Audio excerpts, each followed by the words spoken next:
Welcome to my Awesome Games Done Quick 2025 video submission for the game Star Wars Trilogy, Apprentice of the Force. This game allows you to re-experience the original trilogy for the Game Boy Advance, and I will be showcasing what a few different runs of varying levels of ability look like for this game. This is to see what the run looks like when pretty much everything goes well, and also to see what the run could look like if some things go wrong or don't quite go as planned. One of these examples will be from a self-run marathon I have called the Summer Games Speedrun Saga 2024. With all of that considered, I will also be showing what some of the commentary could potentially look like for this run, if it were to be accepted into AGDQ 2025. Thank you for your consideration.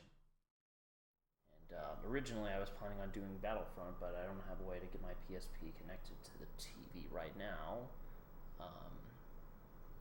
The capture card I used to use for that wasn't allowing it this time, so I'm gonna have to wait on that momentarily, and we'll have to go from there. In the meantime, I can still show off a Star Wars one, so may the Friday be with you, y'all. It's time for Apprentice of the Force.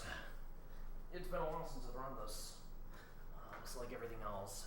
It's one of a couple different things that I have a world record in, but am a bit rusty, so I don't have too much to say. It's the traditional category, you know the drill. Get through the game as quickly as possible. No extra tricks, no unusual,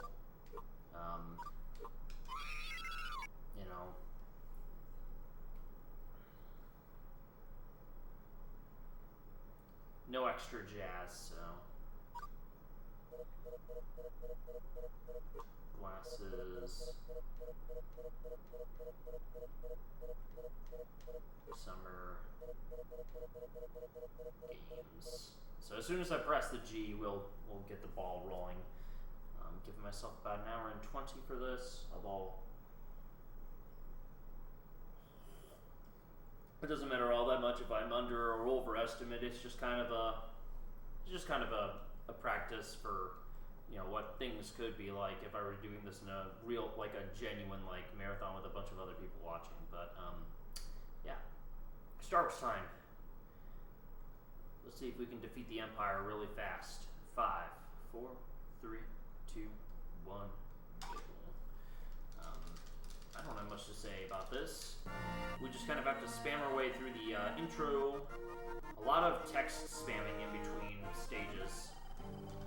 So you see two different types of text spamming. It's the credit spamming, which you have to press start for, and then a combination of A and B for,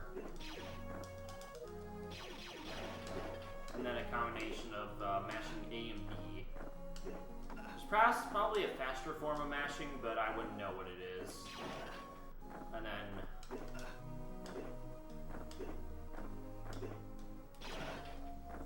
the standard beats and stuff for episode 4, so it's a slightly different type of mashing. A bit more emphasis on BA so that the scrolling goes faster in that case. But with these cutscenes, it's a bit more emphasis on spamming A, so at the very beginning, we don't have much of anything except for a basic blaster. Hardest jump in the game is already over, at least in the early game. It's easy to misdirect yourself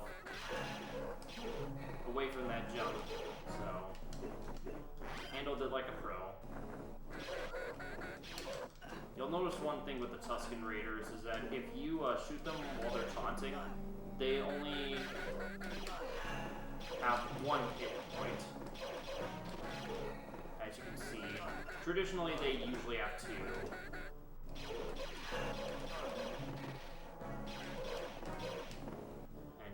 that does allow some of the fight scenes to take place a little bit quicker.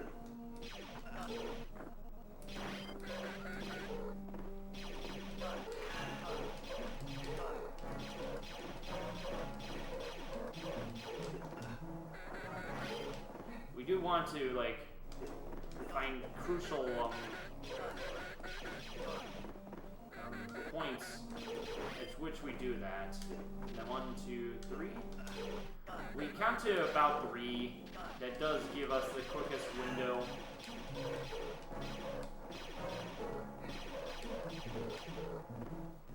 To get up, well, very much like what I'd like to call auto-grabbing the ledge.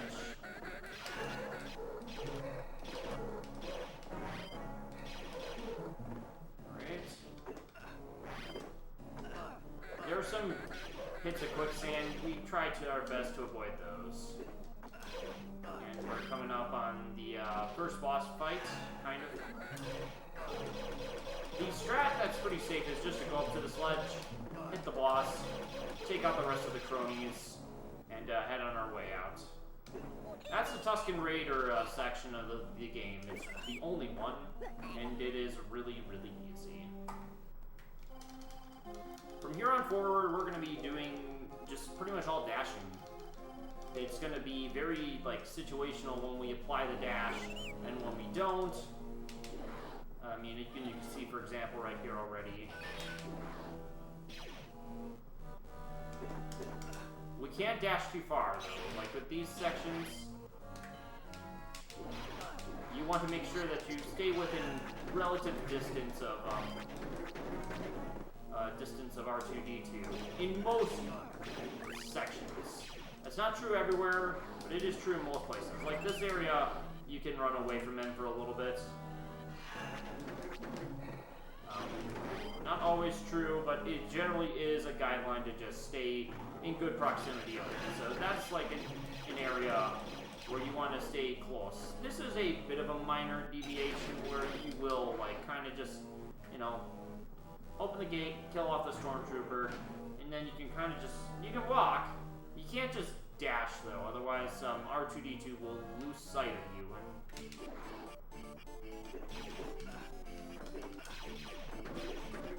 Otherwise R2-D2 will lose sight of you. Let's see how quickly this elevator goes up. That's alright. Nothing special. I've seen better in my life. Again, we're just kind of walking along.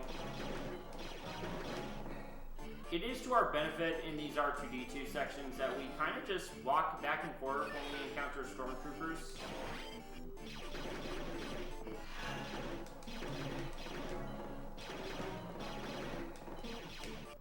Because it generally allows us to travel a little bit faster. Not always, but generally it does.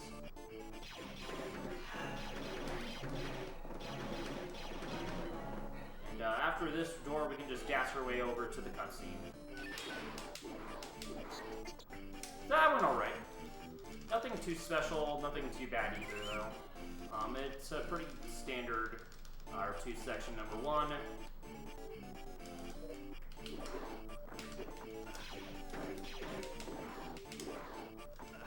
That barely worked out. And these are health upgrades that are pretty important. We want to...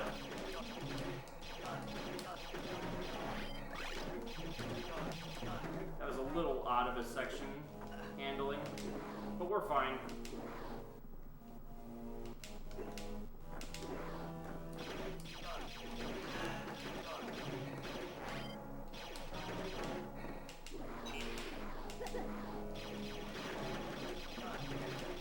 I don't have too much to say about the dash handling.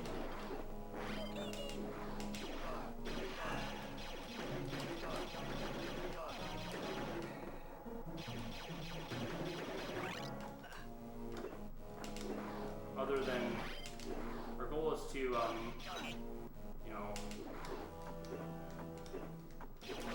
not get too reckless with it. That's the key stipulation here. Alright, here's there's a bit of a skip. Let's see if I can get it. Yeah, that'll work.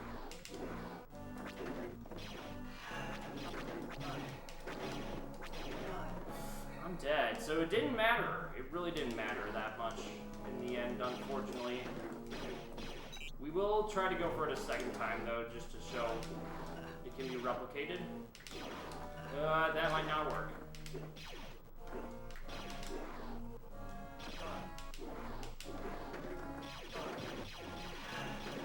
That's another big thing about this game. There's no game overs, per se. But there is, like, consequences to losing a life, like I did. It results in some pretty significant time loss. Box jump.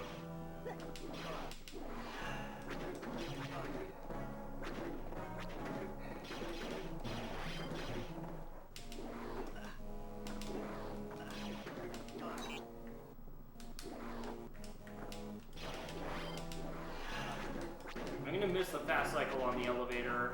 That's fine. It's a very difficult one to land. You have to immediately dash your way through pretty much everything, and then, you know, very quickly be able to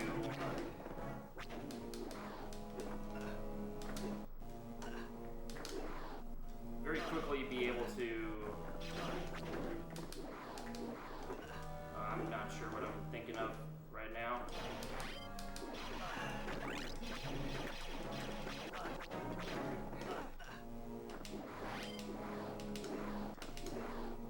I'll very quickly be able to get onto the elevator the moment it's about to jump, because it's exact.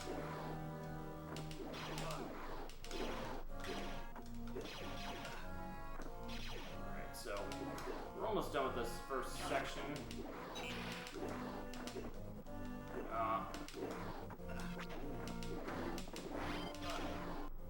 Grab some health just to make sure I don't screw up this section here. And we won't. We'll be fine here.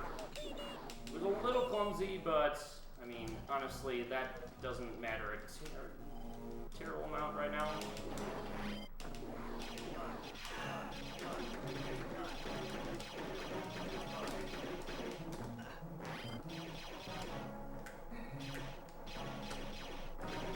I was hoping to diagonal down that movement,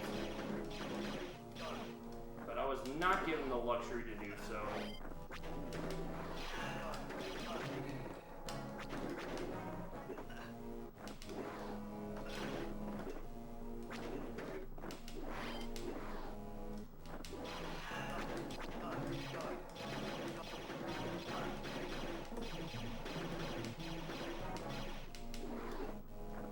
Let's see if we can make it through this area.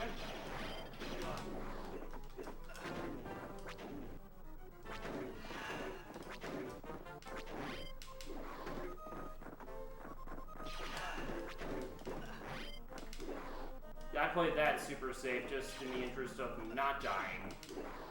And we did make it to the ship. Pretty slow, but hey, we're safe and that's kind of what matters. Also, for some reason, Boba Fett's here.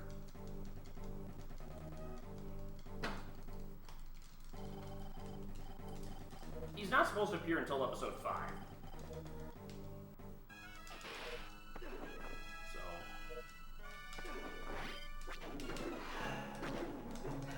Not sure what his deal is.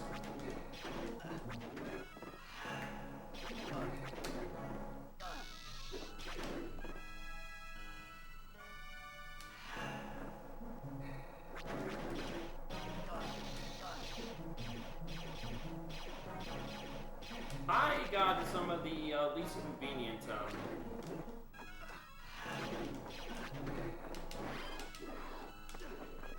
least convenient patterns here so far.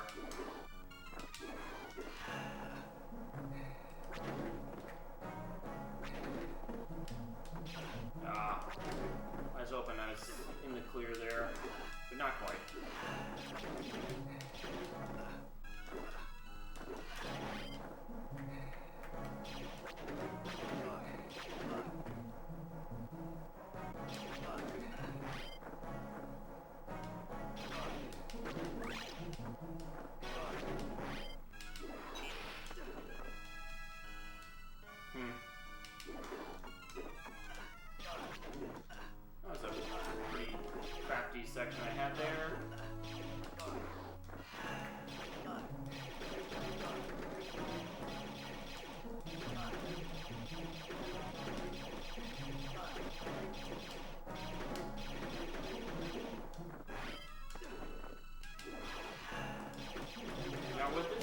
game, you may notice that, like, there are certain things that I just have to react to in the moment.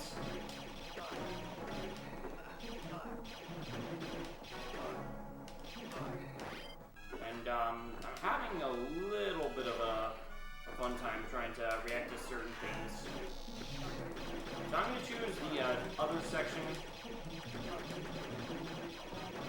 first, and then we go to the other lasers, the left side of the lasers. It's because it's a little bit faster without having to sacrifice waiting time.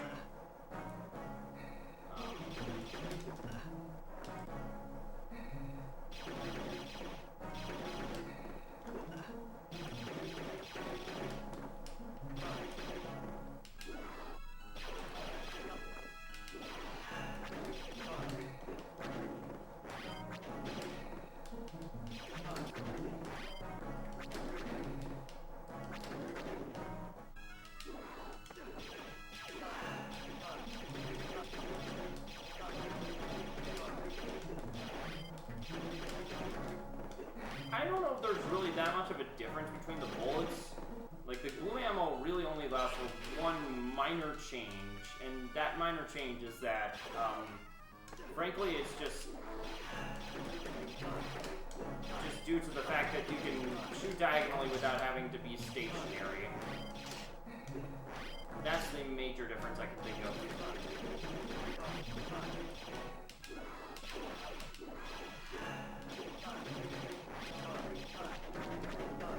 Now these diagonal stationaries, you can kind of do some anticipation for.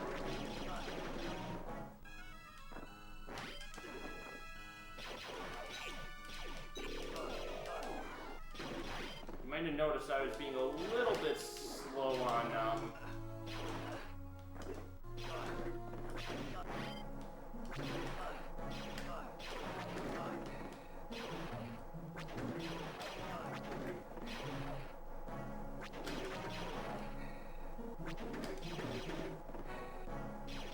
also, you'll see me shooting a certain distance away from the turrets. The diagonal that I was using there actually allows you to avoid pretty much everything in the turret shoots at you, so it does help a lot.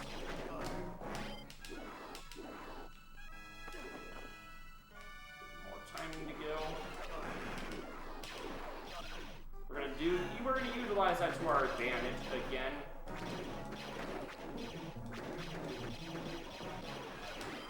you can see, we didn't have to worry about that stormtrooper right above us, and we could just focus on the ones in front of us. Just shooting just a tiny bit early. 1, 2, 3. Oh, they were late responders.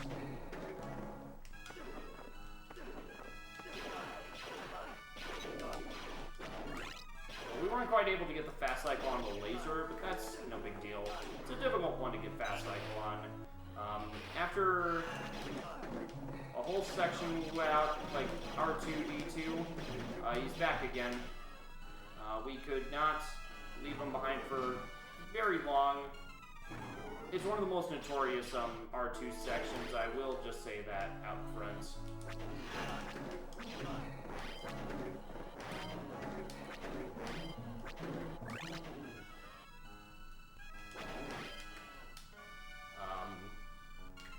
Every time it seems like I'm close to death, I'm probably doing a-okay, just simply, on the grounds that there's not much to, I'm actually going to leave, R2 behind for this section. That might seem a bit slower, but in a marathon route, we want to make sure that, R2 doesn't get damaged. That's one of the big, things here.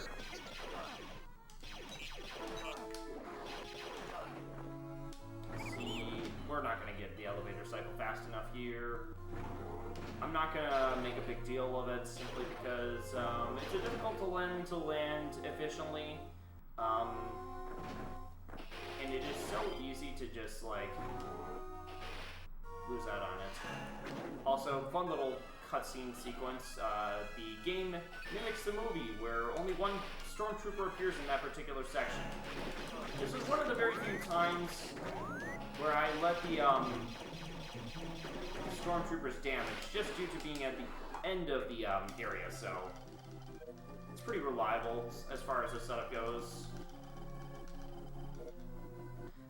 We are going to be finally joined by somebody who is able to positively contribute to this run. Princess Leia allows me to shoot in one direction, and that's quite nice. I just need to be very aware of when the fights begin and end.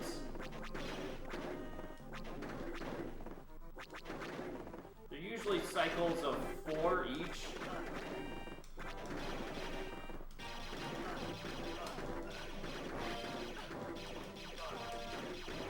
Okay, that one was being a bit of a sneaky little trooper. We get another cutscene mimic where we basically activate the whatever thing it is up there, shoot it at the very top. It's really lenient. Just shoot diagonally up and the game will generally give it to you. That's not always true, but I generally find it to be so.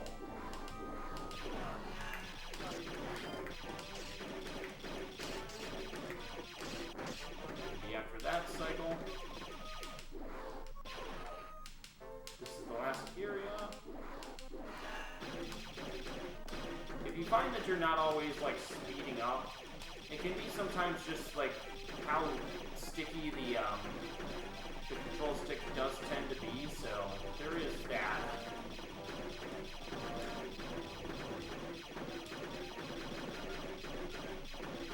From here on, I'm not really worried about how much damage we take, since we're at the end of the area. Just a few synchronized hits. 3 and 4. We switch to the other side. 3, 4. 1, 2. 1, 2. And we're done with the princess section. That went pretty good. Nothing much to say. Most of this has been, like, relatively tricky in certain spots, but, like, you know, as long as we play it safe, we are generally fine. This is the beginning of, like, where playing it safe does not always work out in our favor. We're getting to the TIE Fighter Roundup, which is one of the more notoriously challenging levels. It is a very possibility that I can just die, like, in the first, like, 4 rounds. It really depends on how, like, the TIE Fighters cooperate or lack thereof, so we're kind of at the mercy of how they react and respond to us. I cannot tell you for what reason, but they just do certain things. I generally find that it's just like, lead them around, sometimes chase them down if your health is low, rinse and repeat until you've gotten through it all, so. Not always consistent, but it's generally an easy way to get rid of like 2 of them, maybe 3 of them. Sometimes you're lucky and you'll get like 3 or 4 of them at the same time. That generally does not happen. It's a rarity at that. So far I'm actually doing really nicely. That being said, our luck can change at any point. Like so, where I was at near full health and I lost like already half of my HP. We're gonna do a bit of a chasing phase.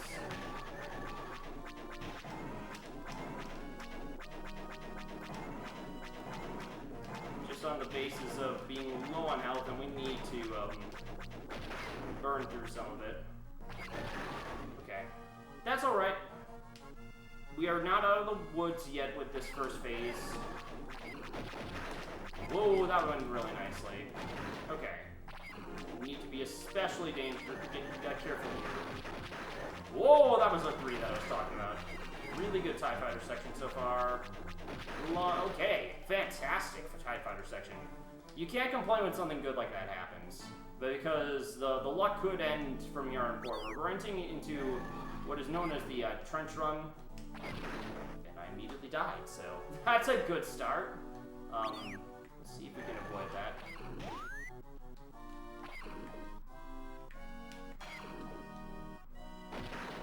It's a bit difficult to predict how, exactly how, the TIE Fighters will respond in here, which is why one of my favorite recent category discoveries that was made by another runner, or somebody who was originally planning to run the game by the name of Conception, found an ability, a way to skip the entirety of this trench run section here, which is convenient, incredibly convenient. We utilize it in runs regularly now, so it's a really nice, like, as far as like an ability to have. I don't know how I'm not dead yet. I don't know if I got a bookmark yet, so maybe cutting it a little bit close. There we go, that's stat. It's not unusual to die. The trench run has been one of those things where if you die, you don't really think much of it. It's like, whatever. Been there, done that several times. World record runs, pretty much, for the most part, almost every single one of them used to have a death or more in the trench run section, just because of how hard it is to predict what things are coming up. I mean, you can kind of memorize it, but not really. You can, but you really can't.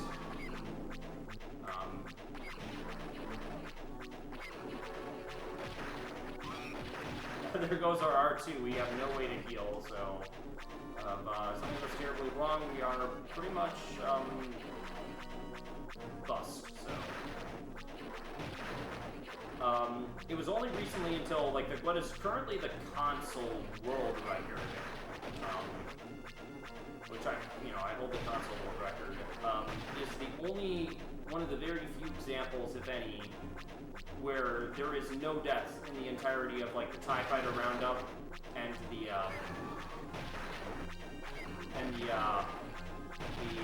trench run. So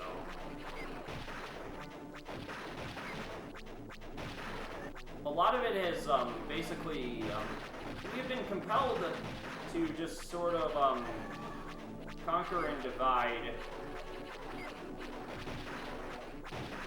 what's left. This is kind of a mini TIE Fighter round. Oh, I missed the very last one.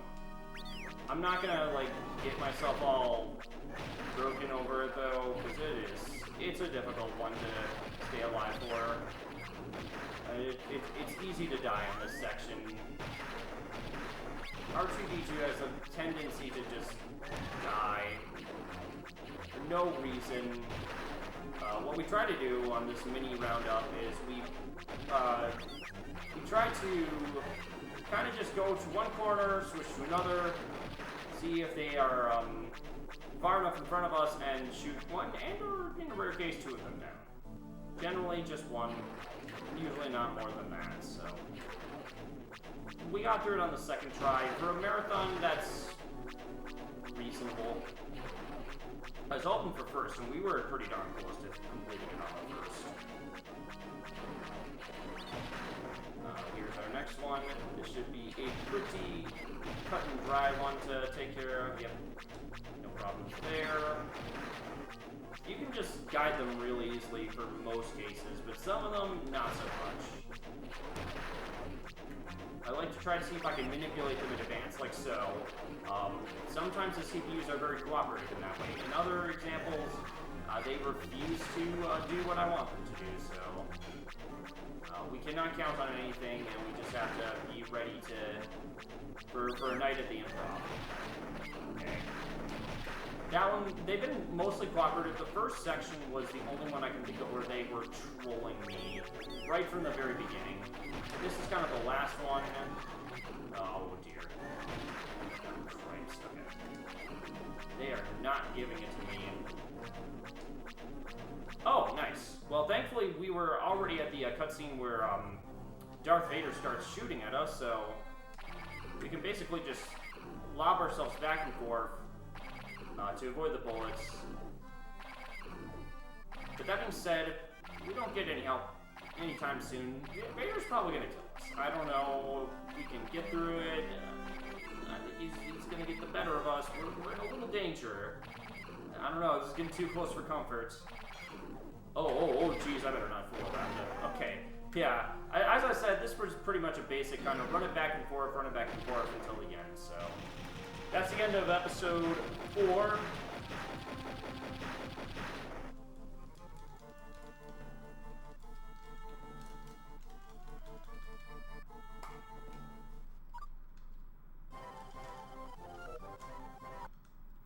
So we're done with that. It's not an easy episode to start with. But that being said, none of the episodes are really easy. They're all pretty difficult in different ways.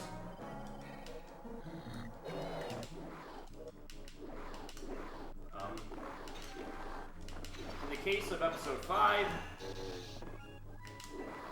you start to see the challenge of a different kind.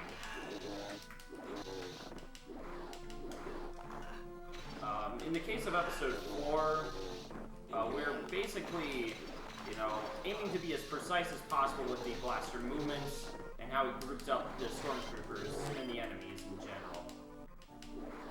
In the lightsaber section, a lot of it is very quick adaptation to the terrain with lightsaber techniques that will quickly kill. And we get a little bit more and more usability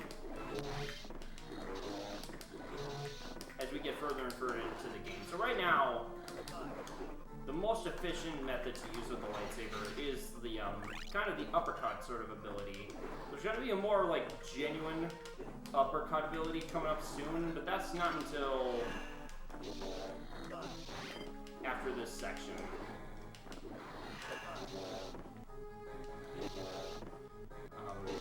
Got another health pack, as you can tell.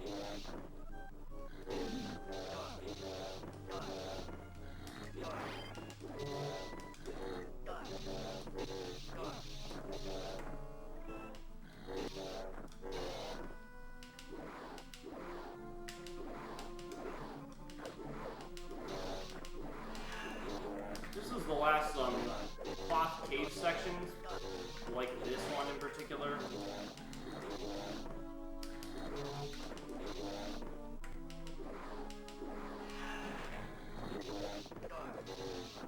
I'm kind of glad I didn't rush immediately further than what I already did, because it is very easy to just outright fall into a pit, and then we're real sad.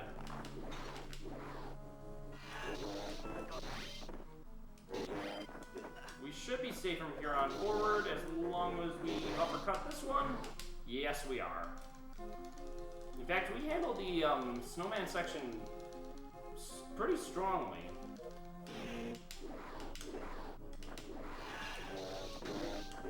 The Wampas are the ones, or whatever those monsters are, they take multiple uppercuts with the stormtroopers, or the snow troopers, as I call them. It's all of one hit.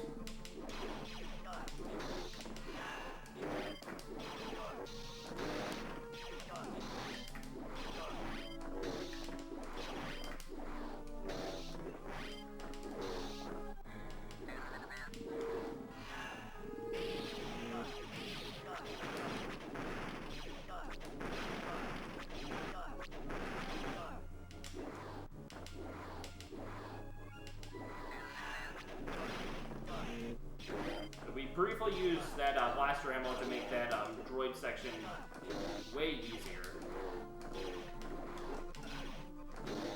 What we're going to do, just to play it safe, as soon as we're done with this encounter, go right down here so that we do not accidentally fall into the pit below. That is one that I have lost very easily.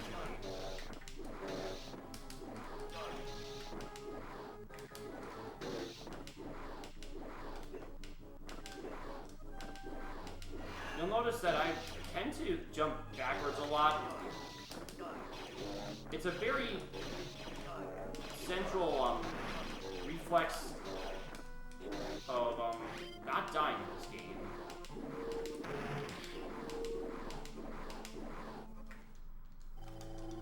Just because there are a lot of like sudden pits, you can't always account for them, and it's attempt to like basically just not die. And we're now on to another auto-scroller. Always fun.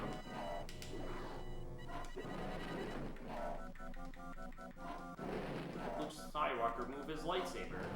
Here's another health pack. And we got it. No issue with that. Really the big thing with this section here is to not mess up each of these like sections where the foot is moving. This area there, there's two of them in this particular area. I like to call those the leaps of faith because it looks like you're gonna fall into the pit, but there is just enough room to make it across without dying. So we do it every time.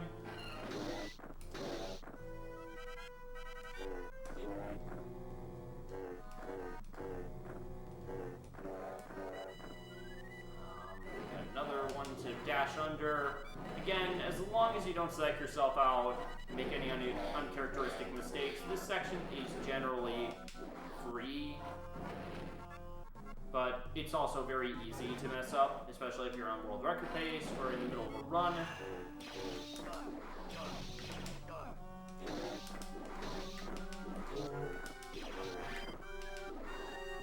So you just kind of like, you cool yourself down, you don't get psyched out for the rest of the run, and you just hope to do well.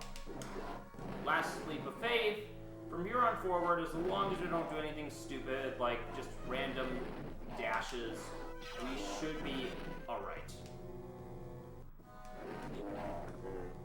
This is the last foot. As long as we make it through, we are going to be able to safely move past the AT-AT auto-scroller. Oh no, I lied. One more for real this time. Okay. Got that. We're through there. And we're just going to focus on the next section, which is going to be to very quickly dash our way to our ship as soon as we get the chance to enter.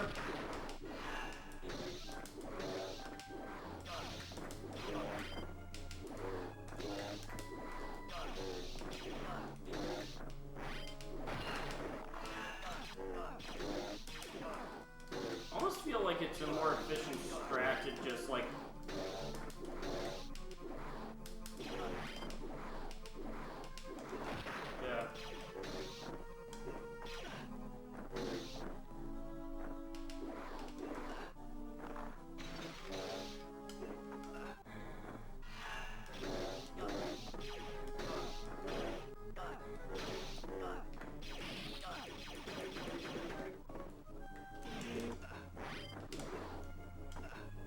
get hurt by the icicle.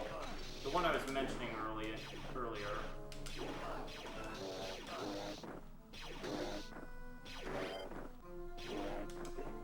There's 4 on each side.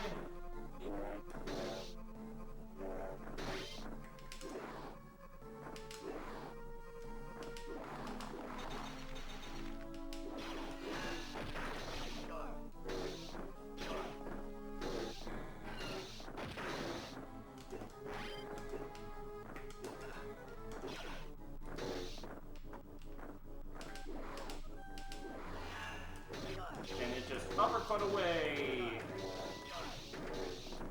Let the Wampa destroy a few of them.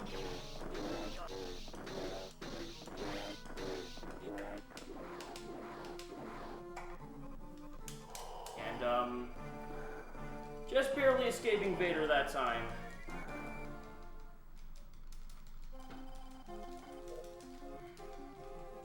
And we're getting to what I like to call the training arc.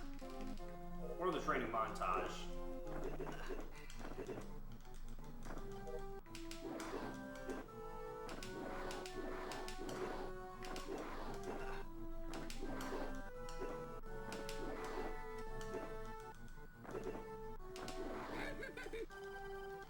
We get to receive some force training from Yoda. We will get to utilize our lightsaber and force pushing. Force pushing is something that we really only use primarily for this area, and maybe if you select objects. Uh-oh. There we go.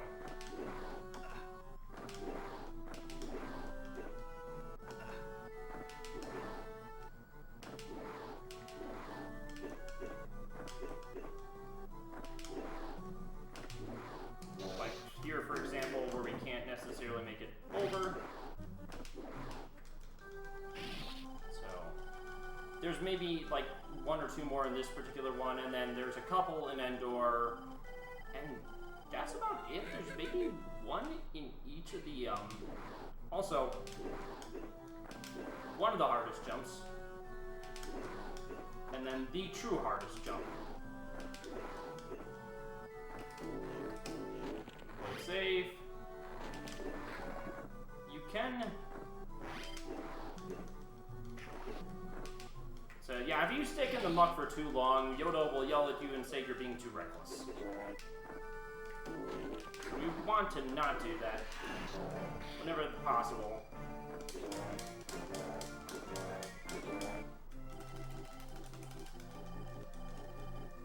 We're gonna head off to Cloud City next.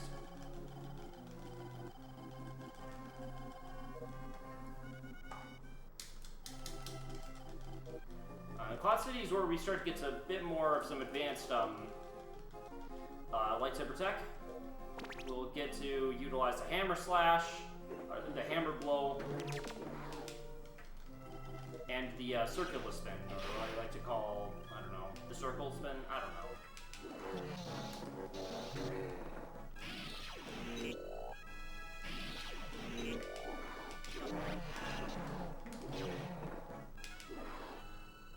This is going to be the very last section that we have to deal with R2-D2, and thank goodness, R2 is just a bit of a nuisance in this game. We like our astromech droid buddy in the movies, just not in the video games. It's kind of an inconvenience. If there were ways to be able to skip R2, that would be fantastic, but I would not know exactly how.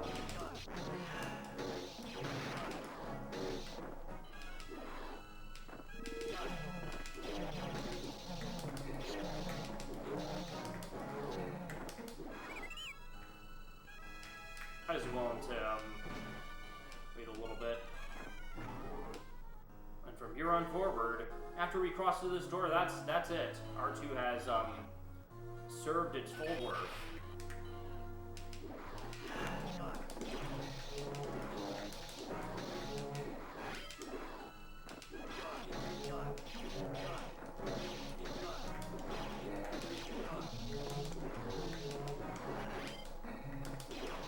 You can see just how much utility the hammer slash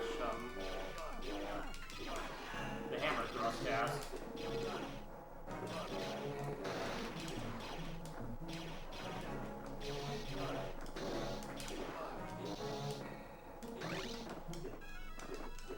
I was having a little trouble moving through that section.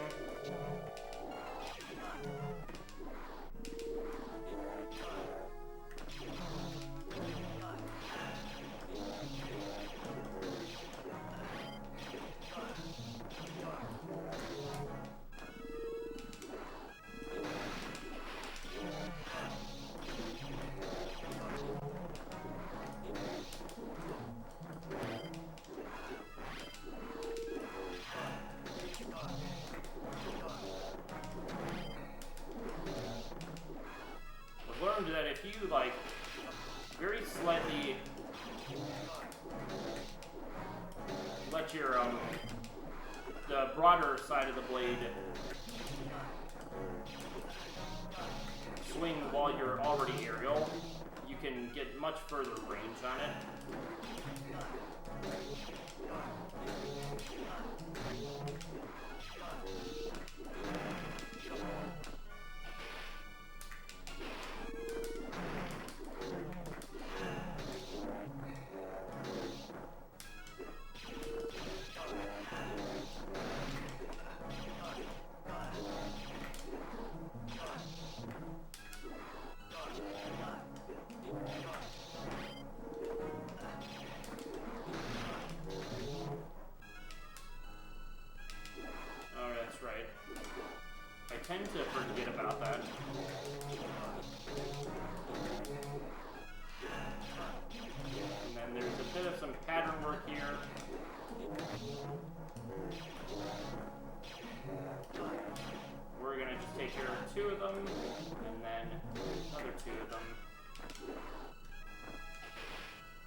survive this?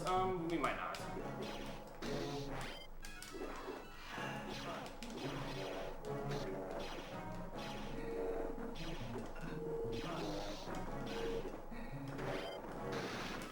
I did not know if I was going to live there or not. I had to play it super safe.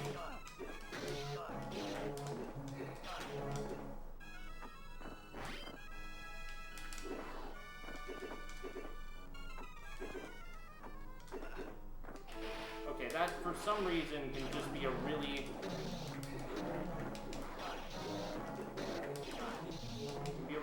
buggy jump ledge to grab. I don't know what the deal with it is. It just kind of is.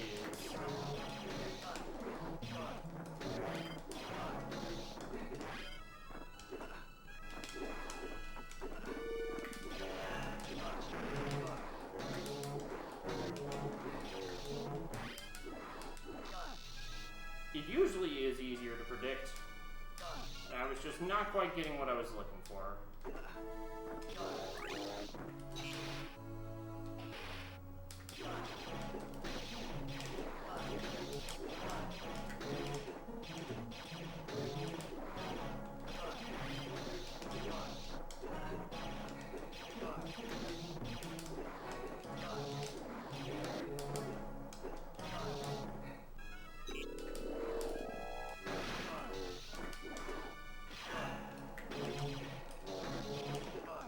Double kill.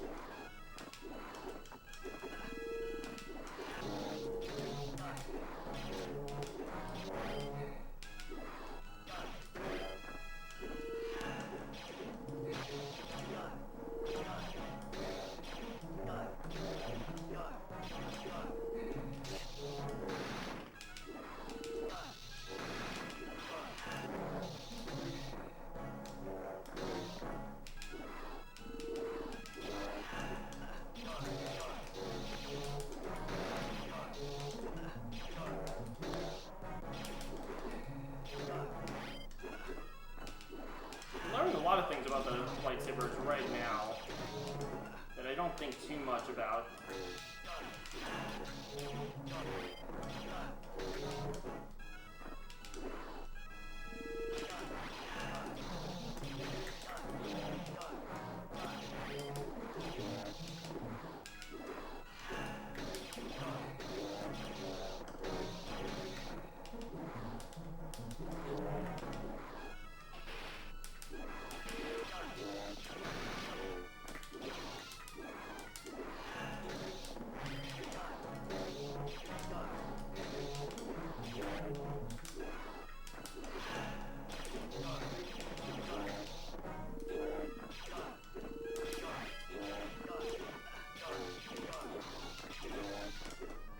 Also, a really neat property here is that you can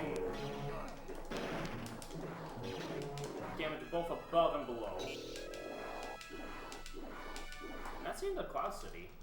We're actually not doing half bad as far as this run goes. This fight can be a bit of a game changer.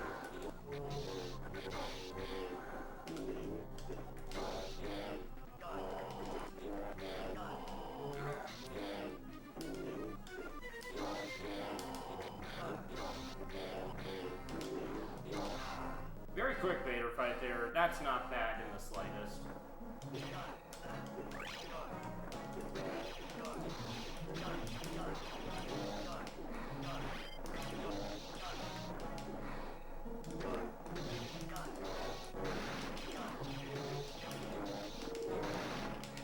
Nice round up with the enemies there too. We might gold on this one if we get a really cooperative rock area. So Darth Vader's gonna throw trash at us, and sometimes the window breaks immediately, sometimes it doesn't. That was a good example of such. Alright, we're gonna try to manipulate Darth Vader to go into our corner.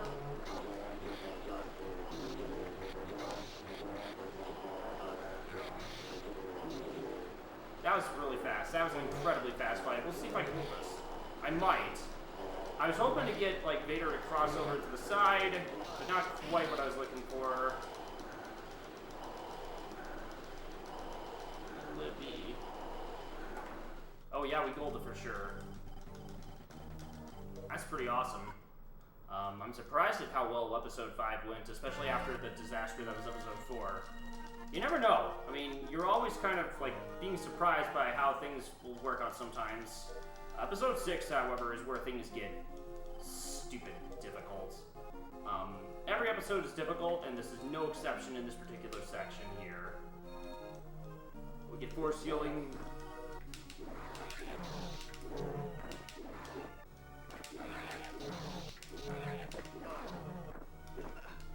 Is this no.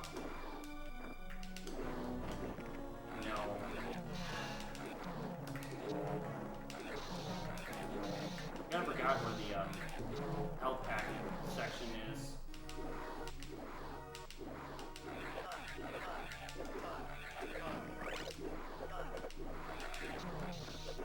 But I found it. We got these, whatever these are. I don't remember the names of them.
Let's do a bit of some healing in between.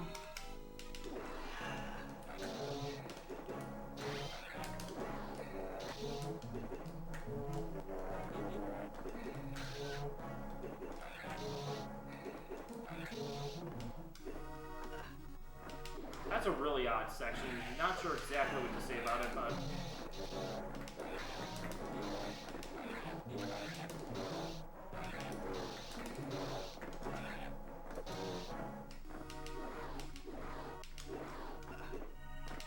bit of a cutscene with Boba Fett.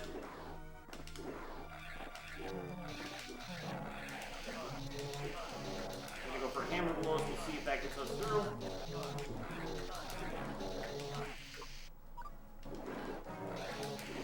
There's no pause. I should be fine.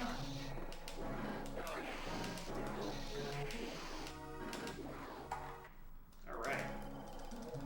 We're coming up to RNG, the boss fight. If you like the Rancor, you're really gonna love this Rancor. I don't have much to say about it. The Rancor be Rancoring, that's all I gotta say. We're hoping for a bunch of rocks to fall. I'm gonna take a few hits the first time. And then we're gonna go back in the opposite direction. We're gonna get a few, hopefully, should be enough.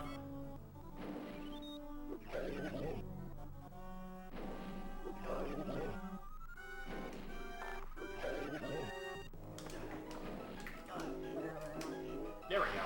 Very safe Rancor fight. We got through. No issues there. And now we're moving on our way to Jabba's Palace. I love how quickly we can kill the first enemy. It's not even, like...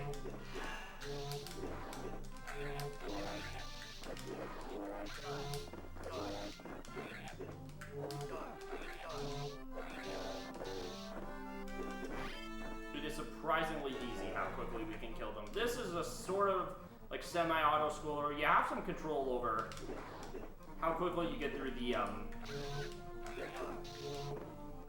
enemy rushes. That's a big part of it.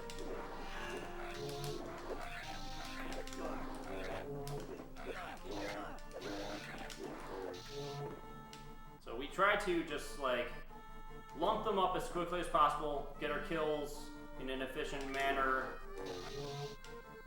and we just do it every time. And also deal with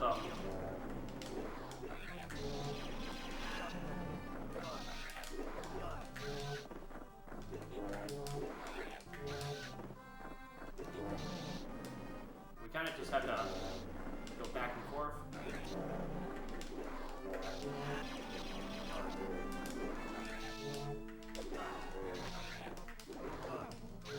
We have to be kind of careful about these sections here.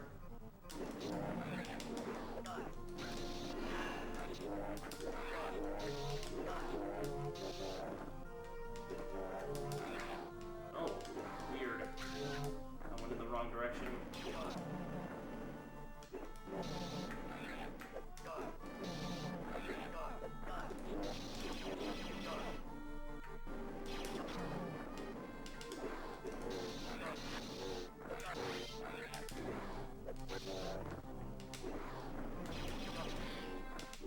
And we're done.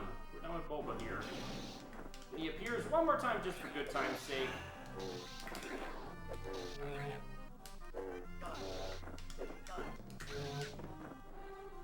Well, now we don't have to deal with him. He's just out of Boba.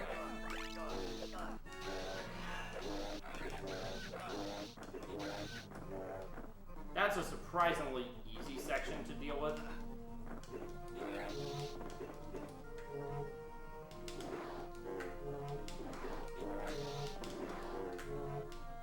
We're gonna have another encounter coming up soon.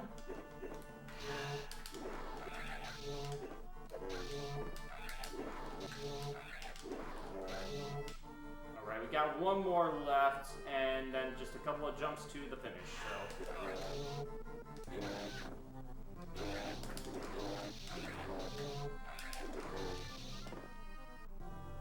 We should not be long for this one. Here we go.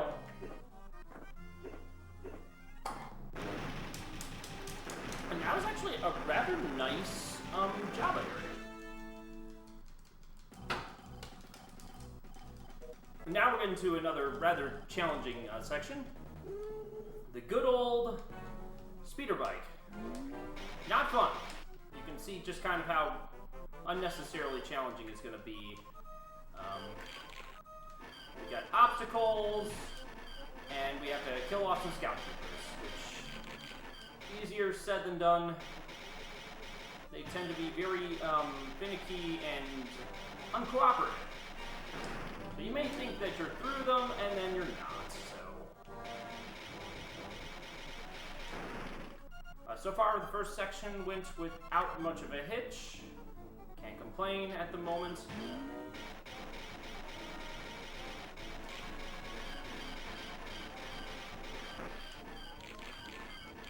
Be kind of careful here not to die in the middle of an area. Sometimes you'll just see me release a little bit from the controls, just a light touch. We try not to go too hard in any of these areas, as losing lives in the middle of a speeder bike section is mildly consequential. You'll get to see examples of that fairly soon. So far I feel pretty safe at the moment. Let's just get rid of that one. I am hoping to get through this and then just give off what we call a strategic. Okay, that one nicely. Okay, can we make it to the to this next area? I hope this is good enough.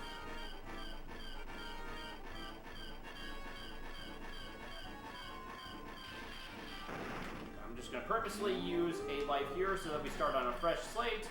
Always nice to do that.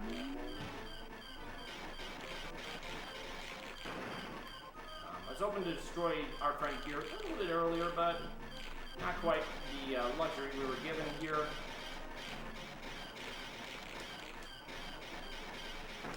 Deathless Spiker section is nice, but not necessary.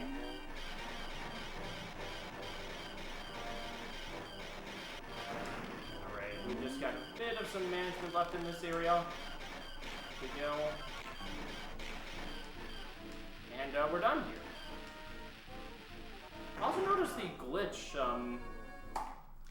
from that particular area. I don't know why, but we basically got the stormtrooper stuck in a section, but it didn't get the opportunity to escape from it before we got to the cutscene.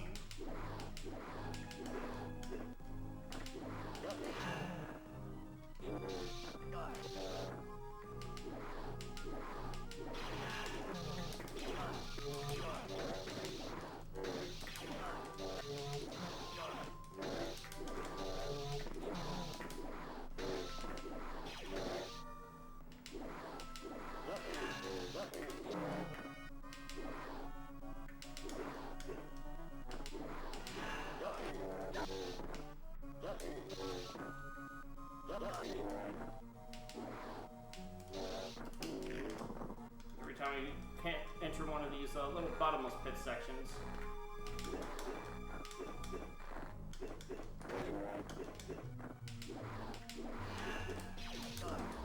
We encounter a swing bridge.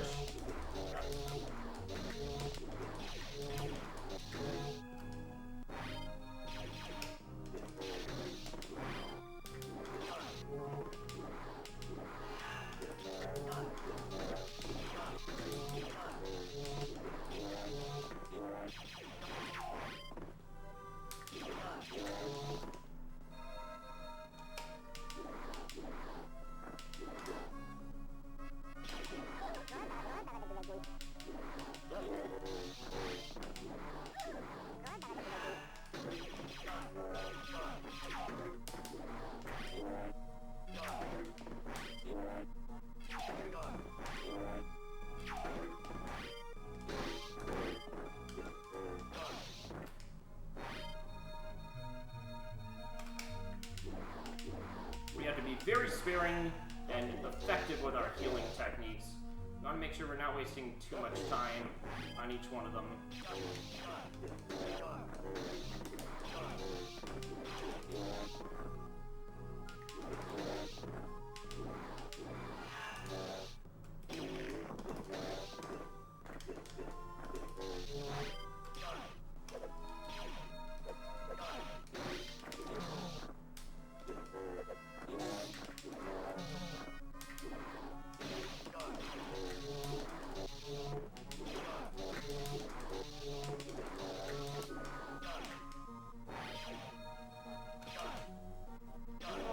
Direction? Okay, I wasn't.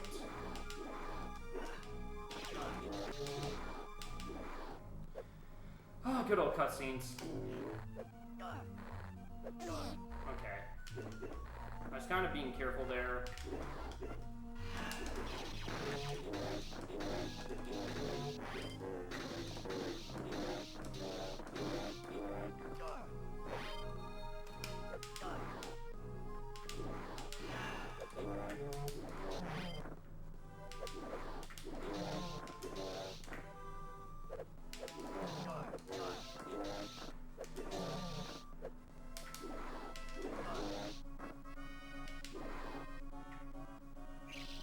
Another one.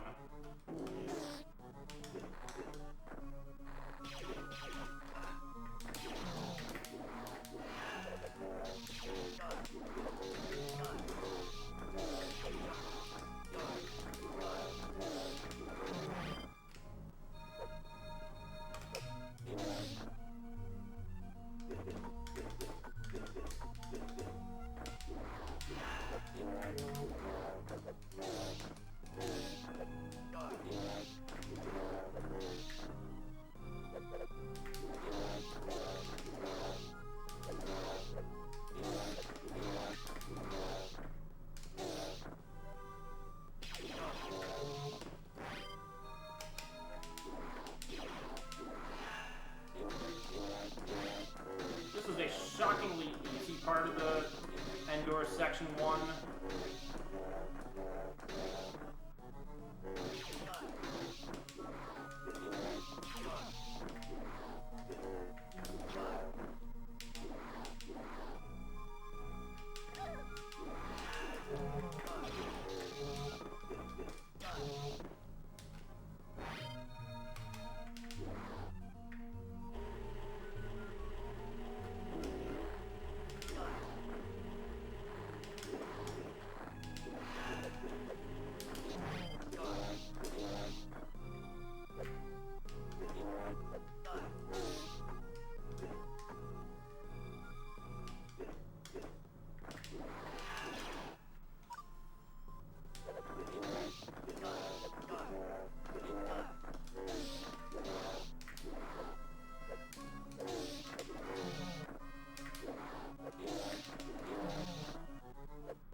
Okay.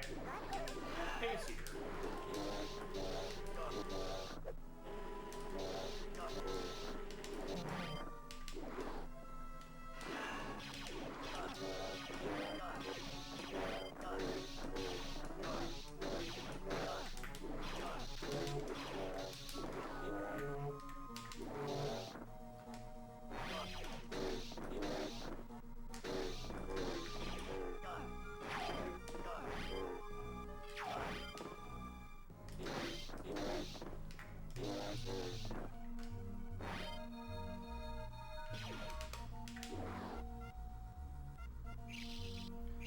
Okay.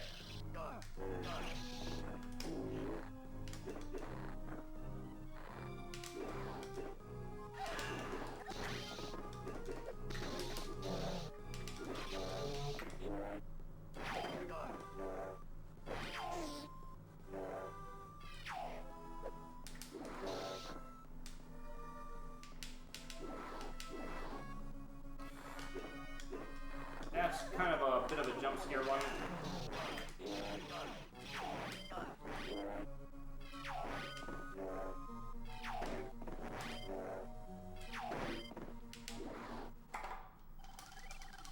I'm shocked at how well I handled that that particular section of the game. Now we just have to make our way to this section here, say.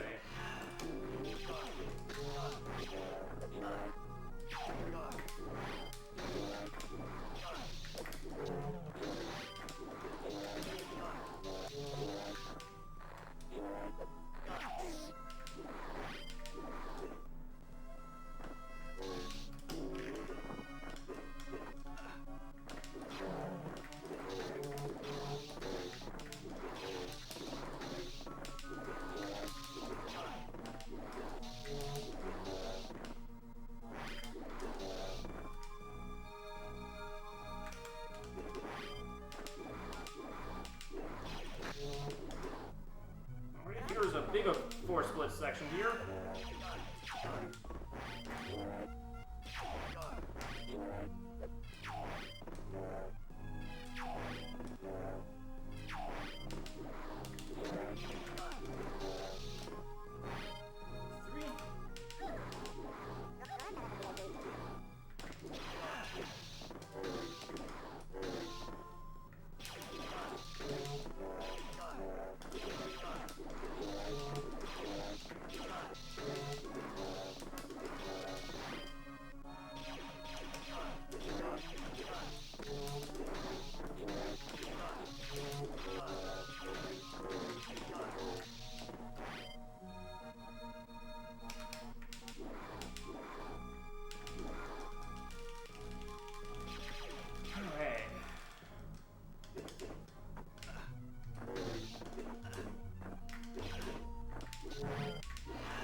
the hardest section. From here on, it should be relatively uneventful.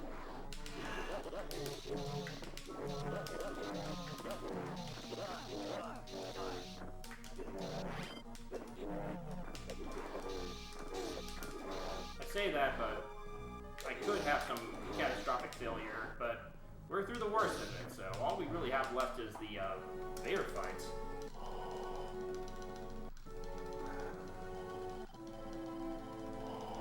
Hopefully we just get through that without much of a hitch. And this was a pretty good run. It went a little shaky in the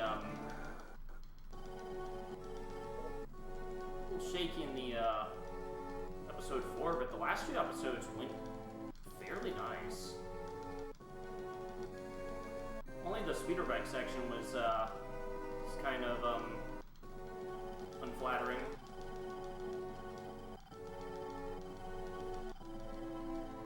We have a Vader fight. The first two parts are relatively choreographed. Just get those like really quick wheel slashes and hammer blows right away.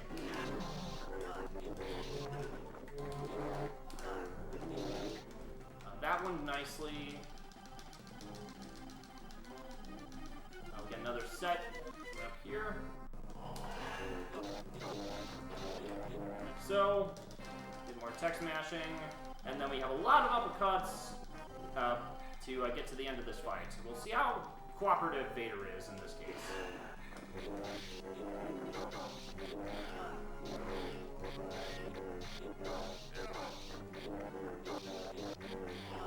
Putting up a bit of a fight, actually.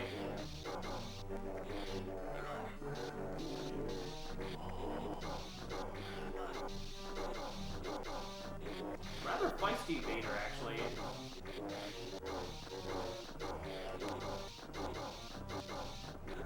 Yeah, surprisingly feisty.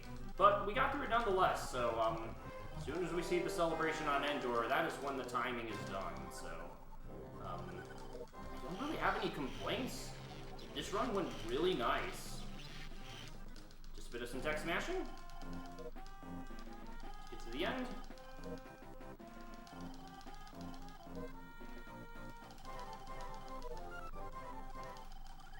And time. Not a bad run. That was a good run. That was a good run. For marathon, that was quite the good run. 1:11:45. I have no means for complaining. I hadn't played the game in 3 months. And that was not even for a day. Like, I hadn't genuinely been grinding the game since, oh, let's say, like, probably as far back as, like, last year. Like, genuinely last year, so I put on a really nice run. That's Star Wars Trilogy, Apprentice of the Force. It's a pretty cool category, with lots of variability, and it's just pretty high octane the whole way through. It's a really nice way to experience the original trilogy in the Game Boy Advance series. I like it a lot, and I always like returning to it, so very solid run. I hope y'all enjoyed. May the Friday be with you. We got one more day of the Disney block tomorrow, and I'll give some people an idea of what's going to be happening. Tomorrow's going to have Mickey Mousecapade, Darkwing Duck, and maybe I'll have Poon Tigger's Honey Safari in there too. I might add that at the beginning and then have the blind runs later, so we can close things off really nicely with a fun end to the Disney block. And as soon as that's over on day 17, I mean day 18, we're going to be rolling headway into a bunch of other specialty blocks. I'm considering whether I have a F-Zero day. We'll see. I'm kind of leaning back and forth. We'll have a frog block that'll be dedicated for 2 or 3 days. A Kirby block, a Mario Kart block, a bit of a Super Mario Day, a Metroid block, and then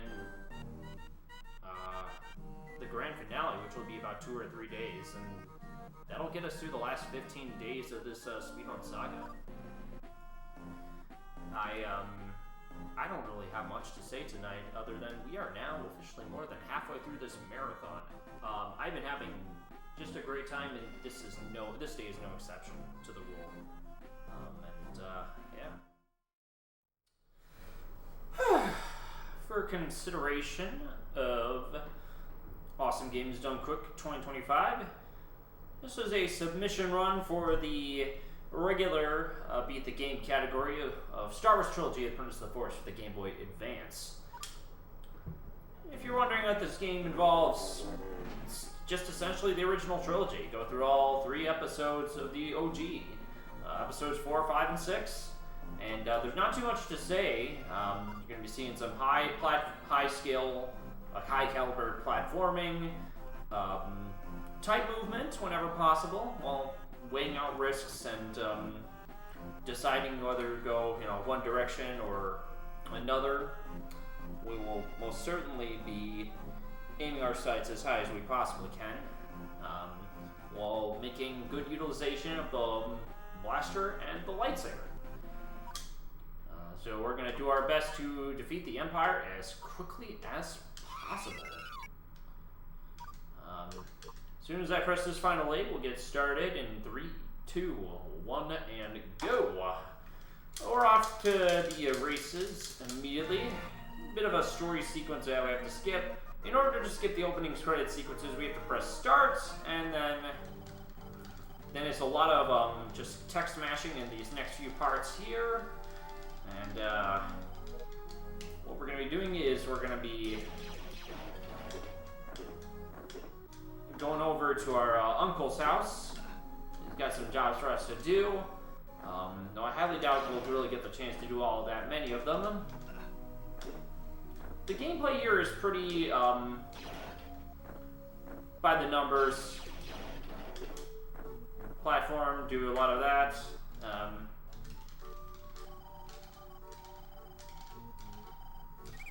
And there are different types of text magic I figured I'd mention at the beginning. Some of it is just like automatic, others of it like I have to kind of press A few times just to get that text rolling. And then other times it's just like, a bit of that classic case of auto movements. So now we're in the Tusken Raider section. I just passed by what is oftentimes known as the most difficult jump in the game. If you allow time for the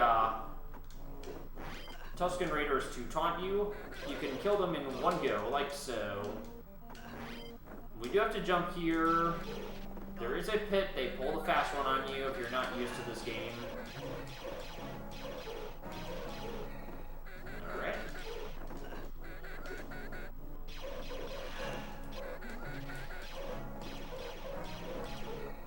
Alright, you don't necessarily have to kill the Tusken Raider up top. You just have to kill the ones on the ground. The ones that call up top are not at all required. I do like to kill them because sometimes they will get in your way. And that's the end of that encounter. Not too bad.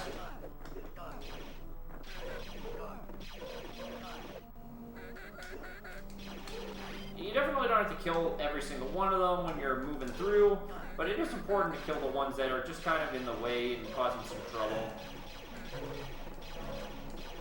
We kind of like to fire off some extra ones, like so, in a way that you can sort of get a mix of taunt kills and otherwise, vice versa. There are a few of them that we just go for an optional kill on because we know that they will eventually jump down if you don't deal with them now or later. There's some precision jumps here. That jump is precise. What we do here is that we actually just shoot the Tusken leader up here, and then they take care of the rest of his lackeys down there. For the most part, the Tusken Raider section of Episode 4, this is the only time I ever get to see them. It's a pretty stress-free section. I don't have too much else to say on top of that, is that we will be moving considerably faster, so what we were doing is not going to pass for qualifiable speeds anymore. Now that we have the Force movement, it allows us to go very, very fast. gonna use it just one time. Well, we can't go too far away from R2-D2, also what I nickname as Slow 2D2.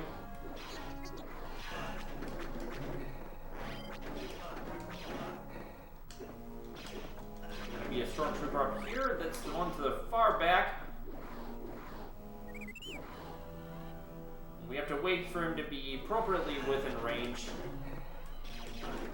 in order to go through the door. Otherwise, Luke will be like, R2, where are you? What are you doing? And it's just never good. Now I'm going to dash a little bit ahead to kill some stormtroopers because we do have some waiting time to do. Alright. So you can walk like this, but then you have to stop at the very end once you get there, of course.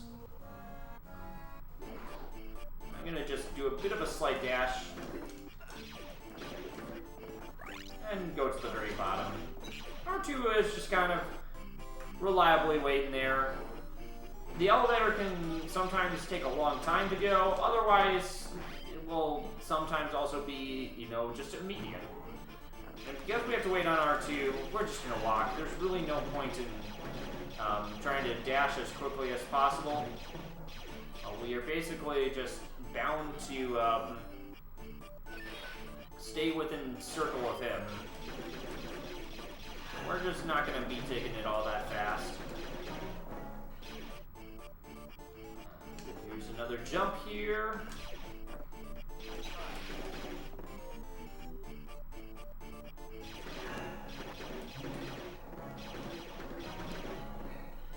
Alright.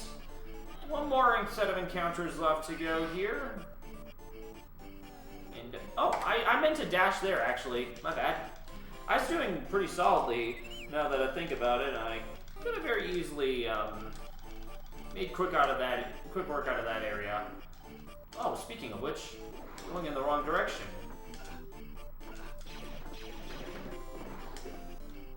Oh, I'm actually gonna be down an upgrade. That's gonna be intriguing.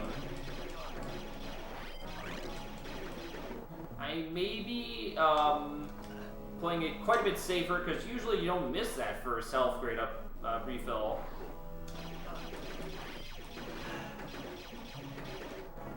It'll be intriguing to say the least how I handle this next part.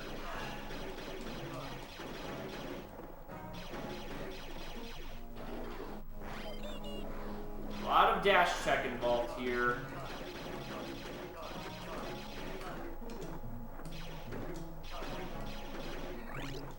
After all, we are pretty darn close to death here already. We need to make it in here at the very least. We do have to kind of take it a little bit. We're out of blaster ammo, unfortunately, due to that flub.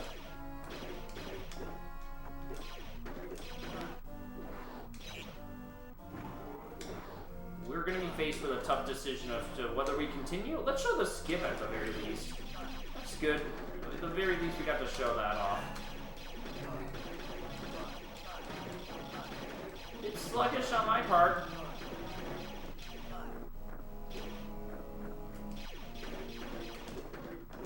We'll be able to get some refuel on health here, but it's going to be a lot tougher.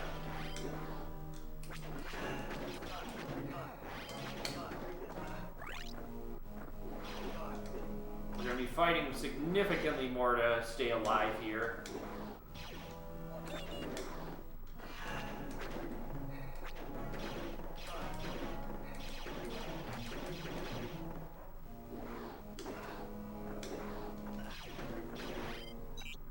We are forced to grab a few.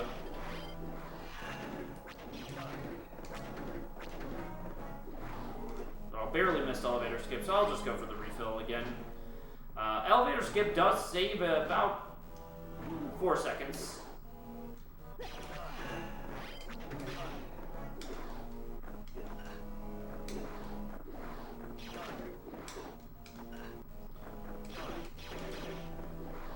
Bearing in mind that we're not going to have as much health reserves as we normally would.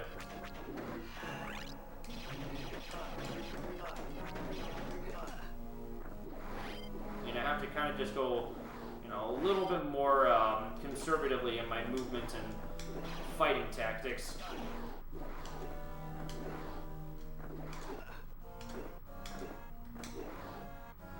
Which is not a big deal later on, as long as only I miss one. If it's only just one and no more than that, you should probably be decently alright.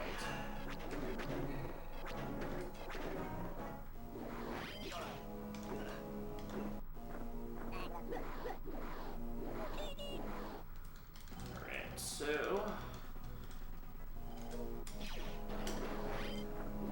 we're now going to be boarding the ship, which requires us to a little risky for this one.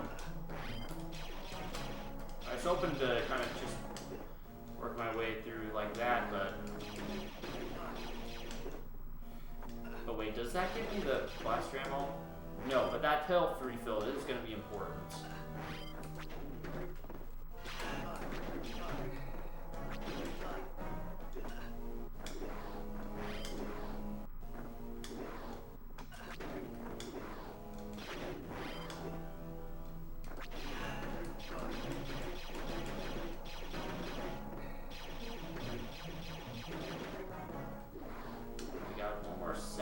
Go through. This is the boarding plane.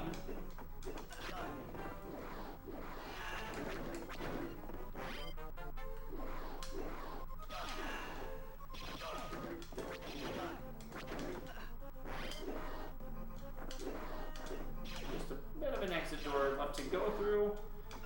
We're going to have a small little blip in the actual story mode, which is that Boba Fett is here. Not supposed to be here until later.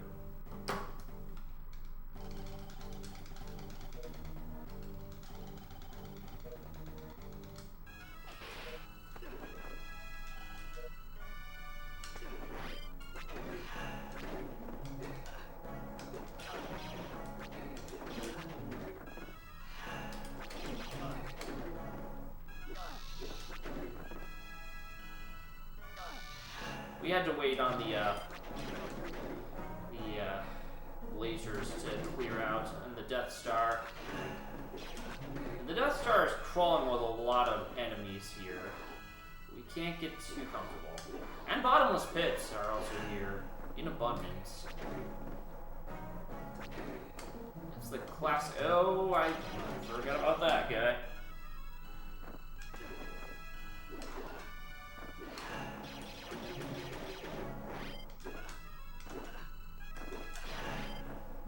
We're going to be forced to kind of just go all over the place.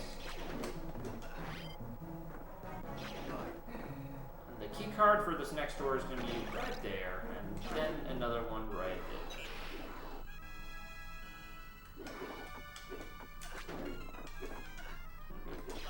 there. Just a slightly tight crawl through this area here.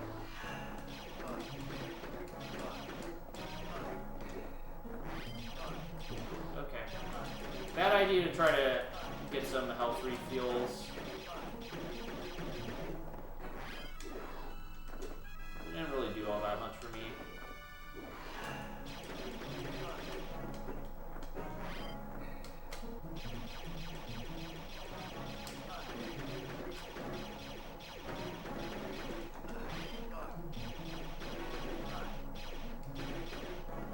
Every now and then the game will just like translate your movement partially as, oh, you're dashing. And we start with the right side of the lasers first, and then we go to the other side. And that is considered the optimal way of going through here. Similar bottomless pit to one of the early areas. A lot of the Death Star is pretty heavily variated off of areas you've seen before.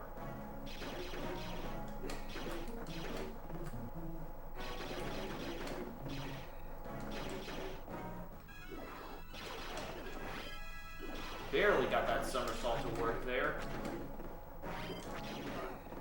Not always work out that way.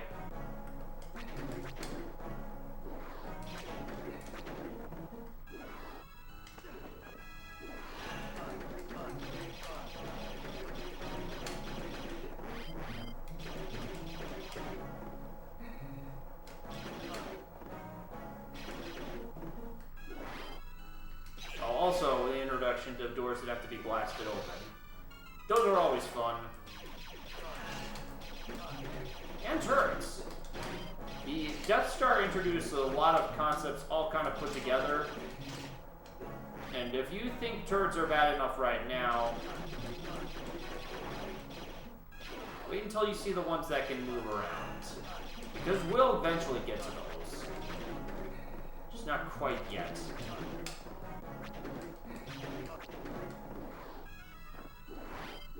I have to be kind of careful here. More on health than usual. It's always a concern now. I don't have nearly as much HP, so I definitely have to play it a little bit safer.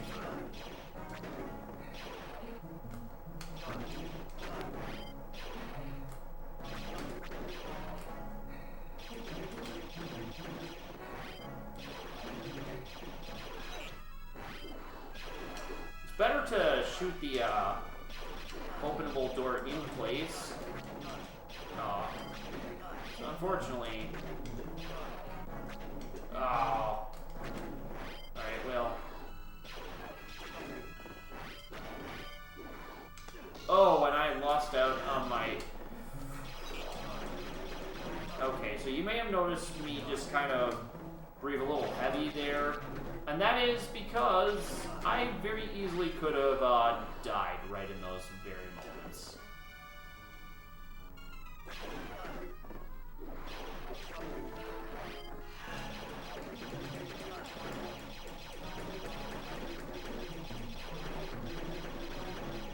Always being at the verge of death is kind of normal in this place, although we usually have more health than what I currently have.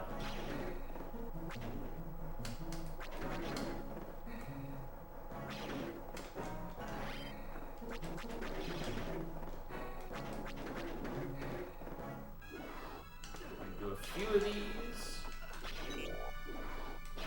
So we're able to get to the inside. It's a minor time save, but it's like only does us so much good. And now we're back with slow 2D2 again.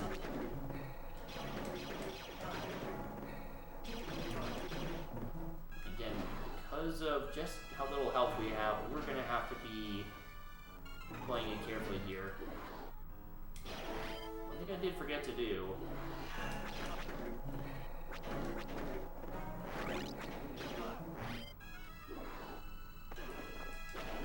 Yeah, so I forgot to split, so.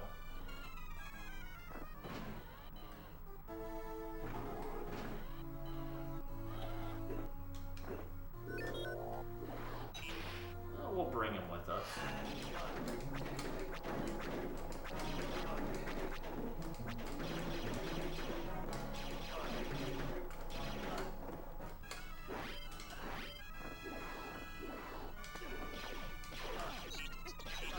Wait for both switches, and we'll be able to get a slightly faster pattern there.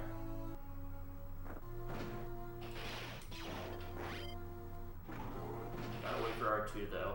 Here's a classic scene recreation. Just one stormtrooper, no more than that. And we gotta wait on R2 again. This is one of the few times we're actually gonna let him get hit in the slightest.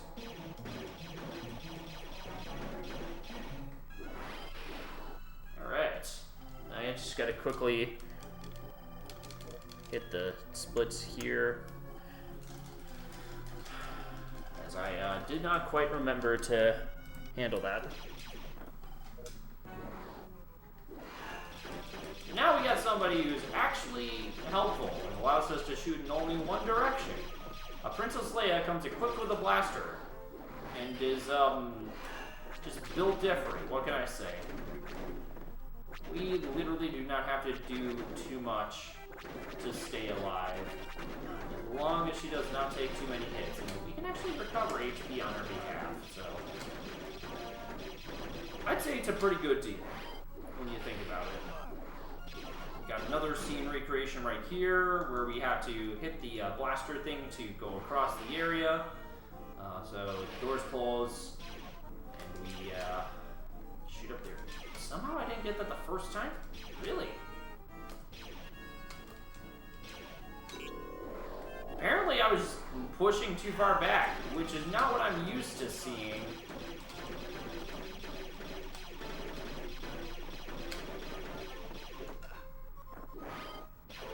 And now we got another turret.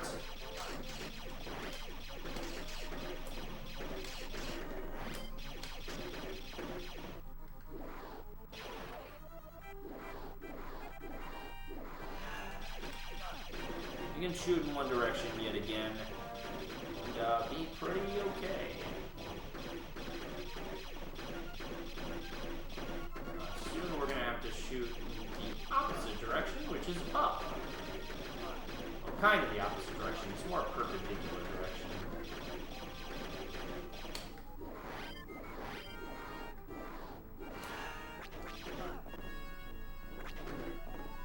And this part is pretty well rehearsed.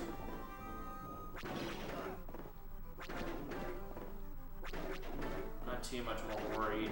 I'm thinking more so to the next section where we have to use our X-Wing to deal with two very difficult portions of the normal category. Which is going to be, you know, the TIE Fighter roundup and then the trench run. And both of those are challenging. They're uniquely challenging in different ways. The TIE Fighter roundup is challenging because it is easy to just kind of, you know, get dunked on by multiple of them, but at the same time, they have their ways of causing serious trouble to us. One is that they hit us with the blasters, but the other and more annoying way that they can stop our run dead in our tracks is just by tilting us a little bit as they come in direct contact with us, which they will do that a lot too. That is a great example. You'll see it like 3 or 4 more times at least within this run, and maybe like an upwards of 10 if the run doesn't go well. It's very possible I could die immediately at the beginning of this, so I'm going to kind of just focus on chasing like a few of them and then not dying too badly to them. They are tilting me up real good today. So what I like to do is kind of just go fast, and I have no choice but to go fast. So the first sets, they appear in like phases of 6, and then they really start to tackle you hardcore in like phases of. They start in phases of 3, and then they split into 6. And if you're really unlucky, they'll go for 9.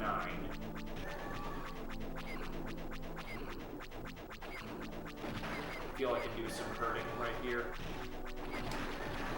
Sometimes the tilting can be helpful if you're trying to destroy multiple at the same time. I find it can be, depending on if you're being aggressive and you need to be the aggressor. In a world record attempt, you need to be the aggressor. So we got 9 more left to go. They're going to be in 6s all the time. We're going to kind of just chase a few of them down.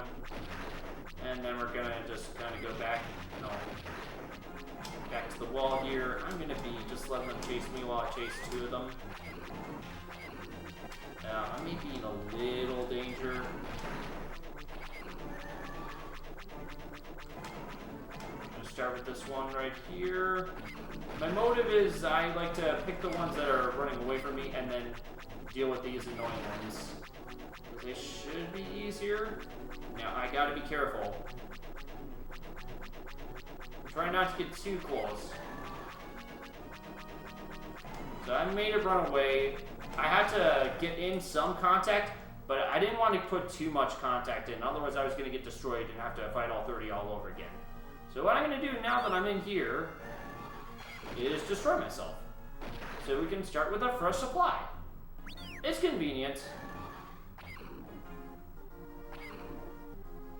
And what we like to do with these trench run TIE fighters is we like to kind of just guide them into the wall sides so they can destroy themselves instead of destroying us. And it's pretty normal outside of that intentional death for at least 1 or 2 deaths to happen in our regular trench run. Not uncommon. We've got the self-healing R2-D2 available, so that by means is no issue. It's just that you will take some damage by from the side turrets. And also, that tunnel particularly happens to be a pretty nasty one. You can take a lot of damage there too. So we're gonna cross our fingers that we get enough healing. Not the greatest healing portion. I've been sitting at halfway HP for quite some time, so I might not make it to the second, like, mini TIE Fighter roundup. The way I've been handling these areas, it doesn't inspire all the confidence in the world that I'm hoping for here.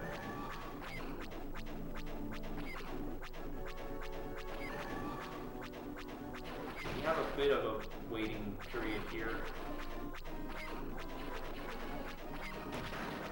Big one should destroy both of them. And we're all the way healed up now. I kind of expected to die somewhere in there, but we had a lot of time just to dodge TIE Fighters, so it worked out okay. Sometimes it does, if you're just able to effectively dodge them and or quickly guide them into the side walls. And these corner walls are perfect places to kill them off, you know. And so now we're on our way to mini TIE Fighter roundup. This one's a bit more complicated than your standard TIE Fighter roundup because what you have to do is you kind of have to guide them away from the edge and kill them out. Ooh, okay. So I was unfortunately unable to make good on that because one of them just directly ran into contact with me.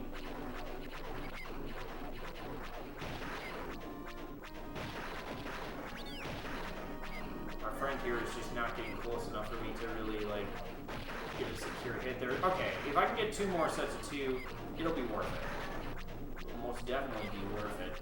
And this goes as long as you have to go for it. Okay. We will not be able to get them in sets of 2. It's just a set of 2 and 3 once. Which I guess is not surprising. That is what it is, and it's normal that we have some trouble here. So we're about halfway through the trench run.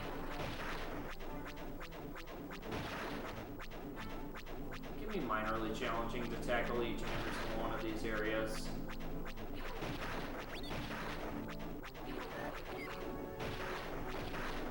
Perfectly guided into those corners. Sometimes it's hard to predict where those corners are going to be, and sometimes you just end up running into the corners yourself.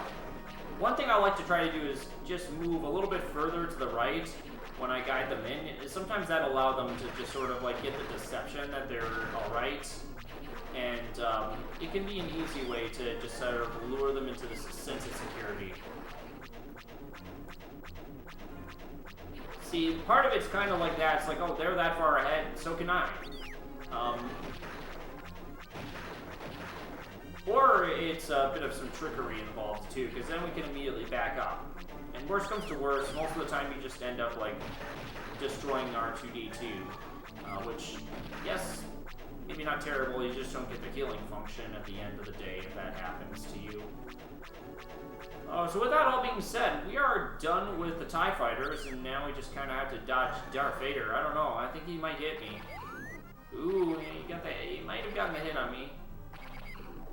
I don't know, I might be in danger. I don't know if I'm going to be able to live this. You see that countdown, he might get me before. Darth Vader's looking to go for it. I don't know. I don't know if this is gonna work out. Oh, hey, yeah. There's Han Solo. I was wondering where he is. He's been mostly absent this whole run. Alright, folks, so we are done with episode 4, and aside from taking 2 deaths in the trench run, it could have been worse as far as episode 4 goes. So we're done with episode 4, and we will be taking on episode 5 next. In episode 5, let's just say we get to finally use our lightsaber. Which is great, because the lightsaber is pretty dynamic, it's pretty darn cool.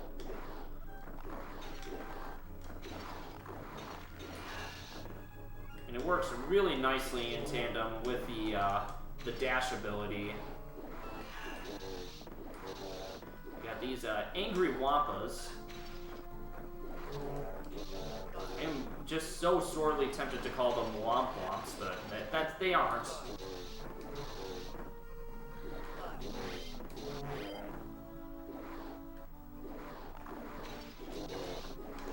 Womps do not really cause all that much damage to you, as long as you're not directly in contact with them.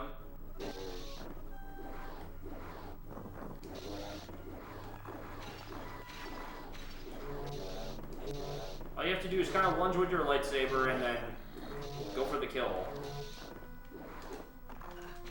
And we're going to make sure that we don't get killed off, don't miss the jump here. We're definitely going to need these health refills way more. Not that we're doing bad, we're actually handling pretty decently.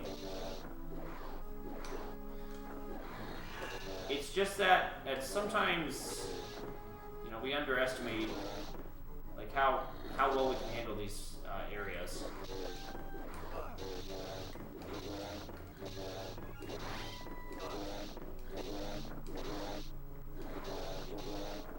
All right.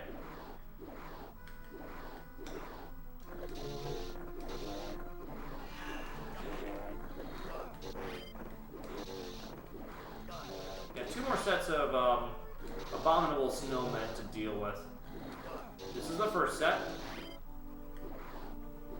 And because the game... Oh, no. I totally blacked out this set from my imagination. From my memory. And then there's this, this set right here. That's what I meant to talk about. We're out of the caves. With a gold split, too. That's actually pretty good.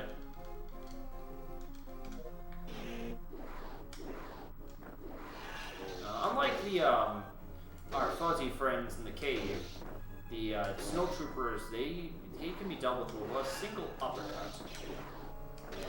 So that makes them just a tiny bit faster.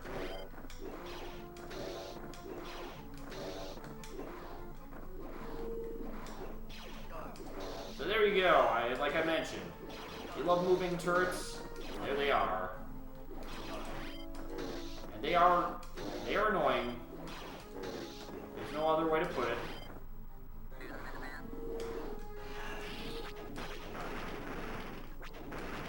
So this is one of the last times we really get to use like a blaster in any capacity.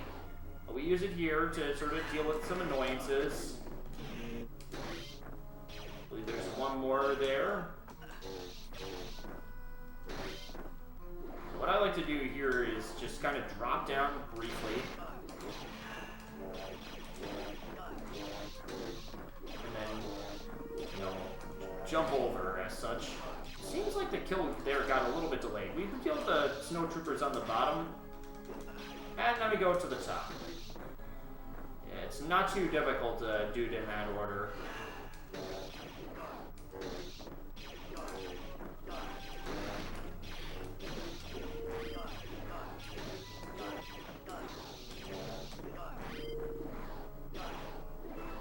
And like that, we're done with that first section. And we're getting to a particularly challenging area, which is... Oh, wait, no. No, not challenging. I'm jumping ahead to Cloud City. We're actually referring to Auto-Scroller. It can be challenging, too, if you are impatient. But I've got the patience of a saint. You want to get under the feet the moment you have a clear opportunity to. Definitely want to grab that upgrade there, too. We're doing a little better. So this here, I like to call this the leap of faith, because it looks like you're going to fall into the pit, but you have just enough room to make the landing. And it works every single time. Still like to call it the leap of faith, because, my goodness, it looks a little scary that first time you go for it. It's like, oh, what, do you expect the game from, like, you expect me to do this game?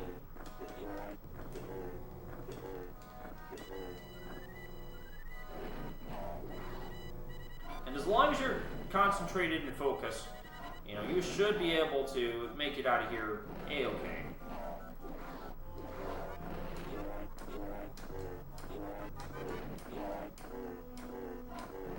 Yeah, one very brief encounter here.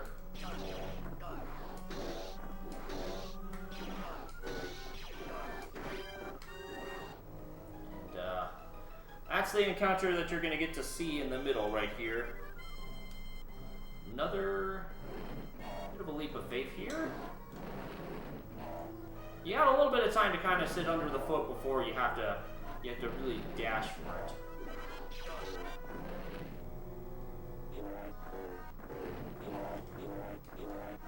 Kind of funny to hit these the feet of the AT-AT. It does nothing to them. It does absolutely nothing. And funnily enough, if you were to play Star Wars Battlefront like I did in the past, you could, in Renegade Squadron particularly, you can find creative ways to kind of just destroy them using very trolling means to do so. It's annoying and it uses up a lot of energy, but you can do it.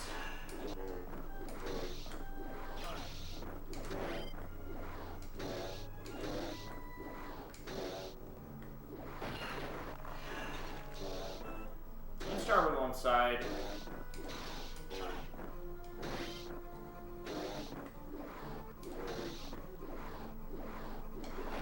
It seems as a little bit faster to handle it that way.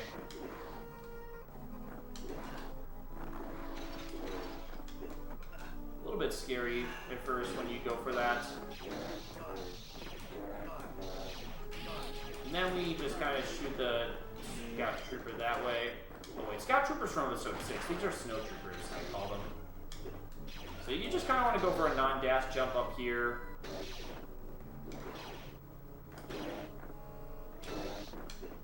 Kind of just split hairs between the two sides. And then I just go back to the other side. Technically it is faster to just kind of take the one at the top here.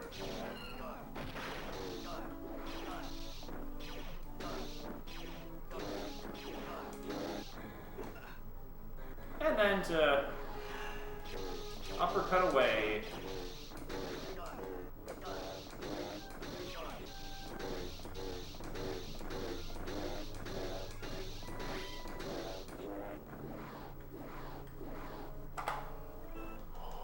And we're done with that section. No problem at all. Darth Vader barely missed out on us. So now we're going to get to do some training with Yoda. And Yoda's an interesting individual. A bit of a quack. And now we have more jumps, which allows us to kind of skip the text just a little bit.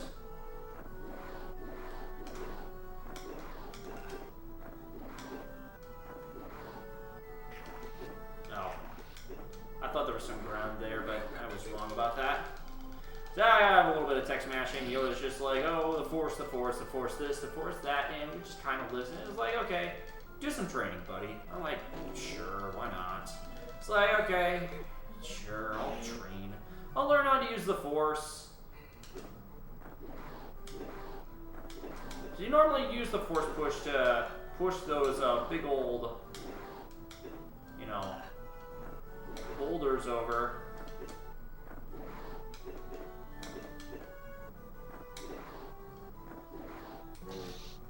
We only start using it at the end of the first exercise. And Yoda's probably just like, okay, bit of a show-off, what not?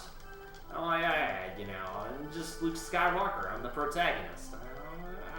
I can do anything I want. Yoda's just like, don't get too big for your own ego. That's a tough jump to learn at first. That jump can also be very tough too. We very safely go for a set of jumps right there. I'm gonna drop down here. Bit of a tough jump there. You can very briefly be in the muck, but you don't want to be in there for too long. And we're done with the training. Just a bit of some text mashing left to go. We're gonna listen to Yoda just like, oh, your friends are in trouble, and Luke's just like, why did you tell me?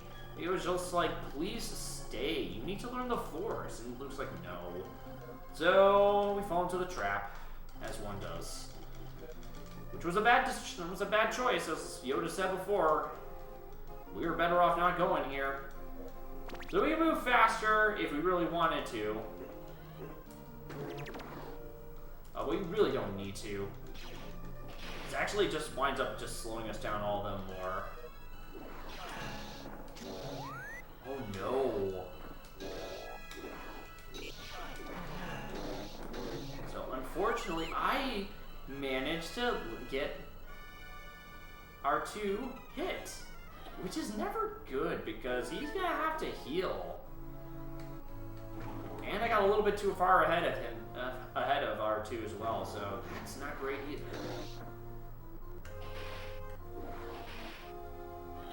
This, fortunately, is the very last section we ever have to work with R2-D2, so fret not, it's alright. Maybe a little peeved, but R2 be R2-ing. Also, make notice is I have more abilities now, and let's just wait on him. Actually, we can skip ahead.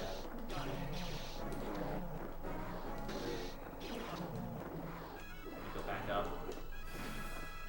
We'll just wait for him. Yeah, this is like the best way to go about it. Alright, buddy. Let's go down. As unfortunate as it is, it was at the very end of this section, and this is the last door we have to deal with him. R2-D2 will not be missed. And introducing another technique, notice the hammer blow.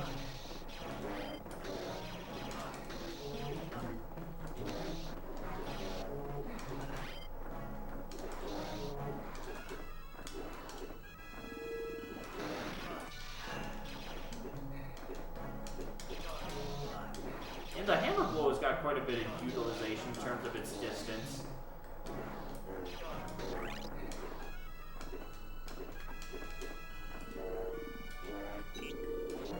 Oh, it's one of those that you don't hit with your lightsaber, is it? Unfortunate. I like when I can use my lightsaber as a bit of a bludgeoning.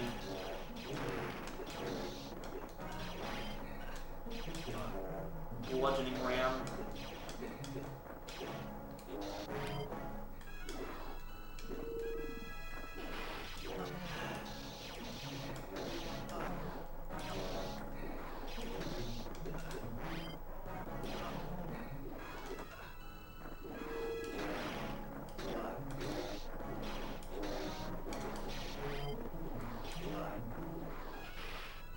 Other than that, you know, minor blunder.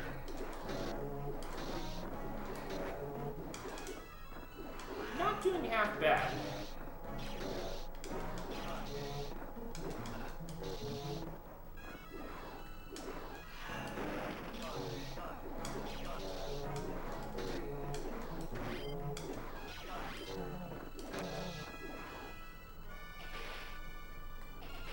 Whoops. Wrong door. We're already where we need to be.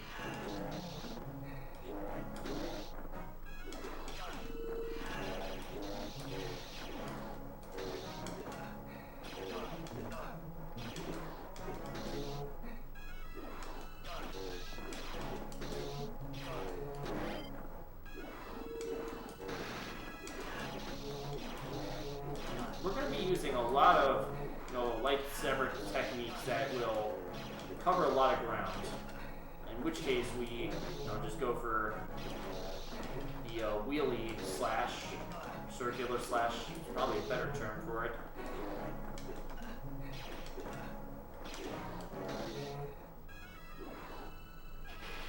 It is possible to get a very precise move on.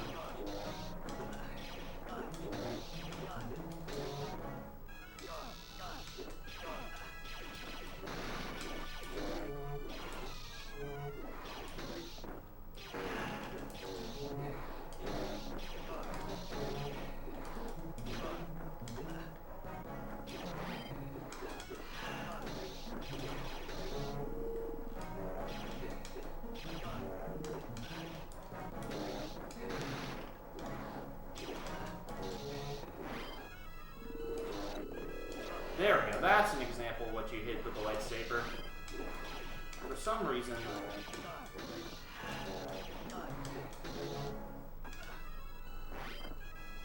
the bottomless pit? Yes, it is. We have to go to this door here to grab a few switches to unlock a few doors and gadgets, and it's a great time.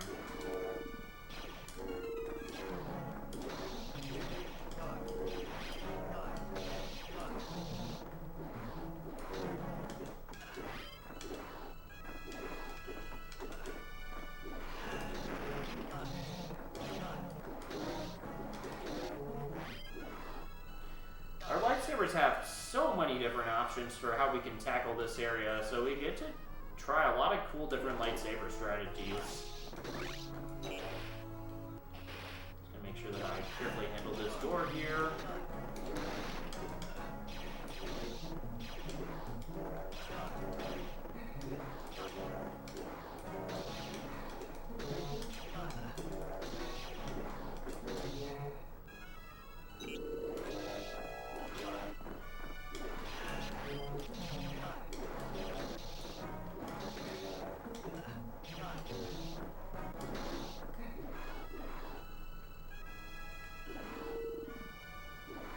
Very nice crafty door entrance.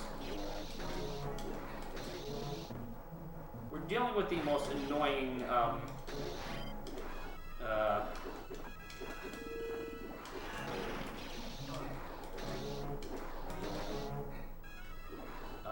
stormtroopers right away.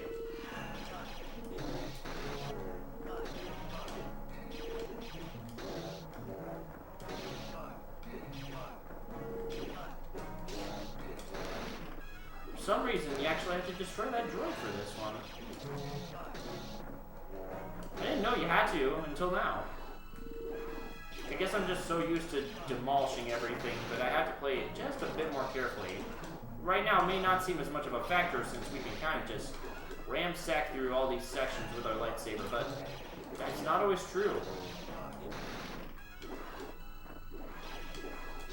We are still human, which means it is very possible for things to go terribly wrong here.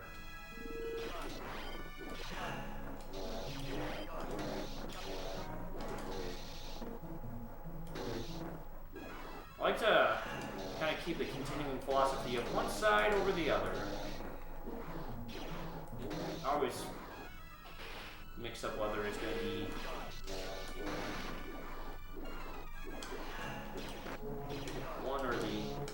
one set or the other.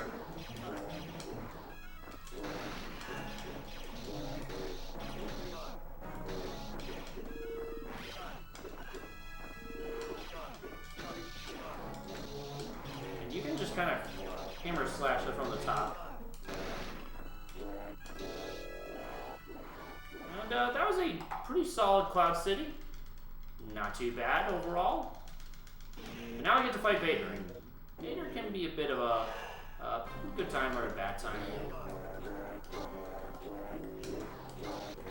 depending on how he deals with you.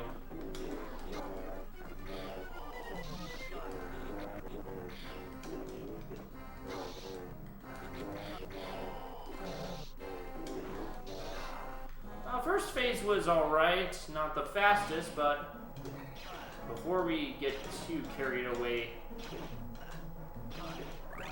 that's right.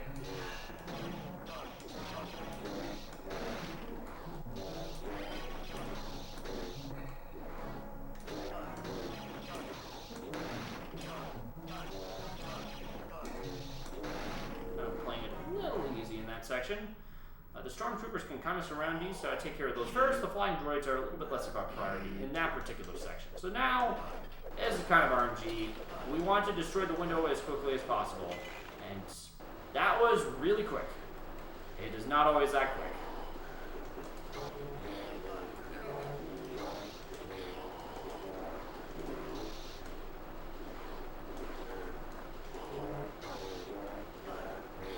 That is going to be a bit slow, unfortunately.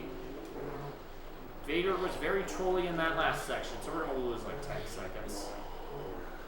Decided to dash to the beginning of the bridge, which is never good. So we're just going to have to mash our way through this last part. 7 seconds. Maybe not as much as I expected, but still not the greatest.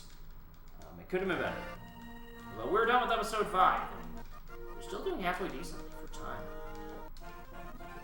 We're going to press start there. So from episode 6 on forward, we're going to have a new ability which will be helpful later on, known as force healing. That being said, in this early section, we really don't have to use it all that much. At the beginning, it's kind of super situational. I believe these are called Gamorreans or something like that.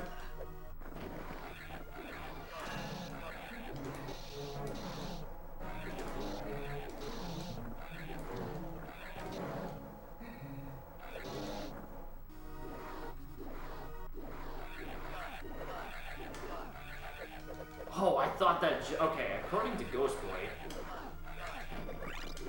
Oh, it's that jump. Okay, he was right. I was thinking of the wrong jump. I was about to say, Ghost Boy lied to me, but I can't say that anymore. No, I'm just rusty and I don't remember anything. Which figures, I guess. Why should I be surprised? But oh! We have to do it all over again. Alright. Well, I met my match.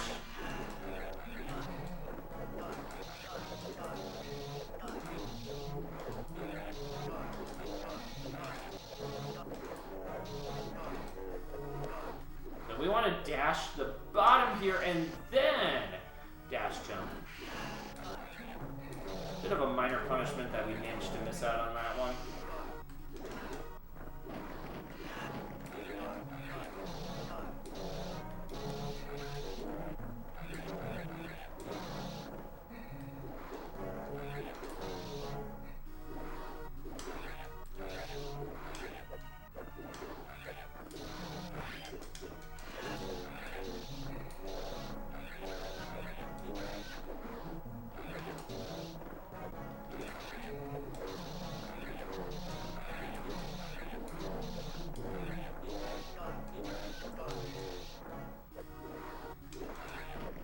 Nice handling overall. I'm actually going to just purposely reset so I have enough health going into this next section. Not really that much of a time loss if you're already down, and in a marathon it's actually kind of smart.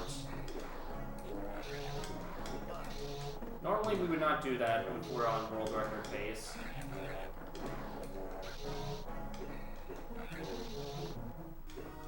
Since we are not on world record pace, I can take strategic options like such.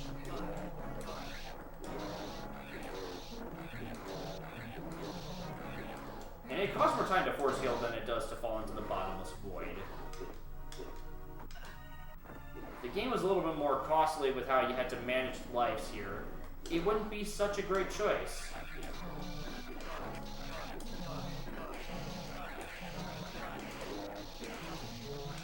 And we're just going to hammer slash our way through the last set of these.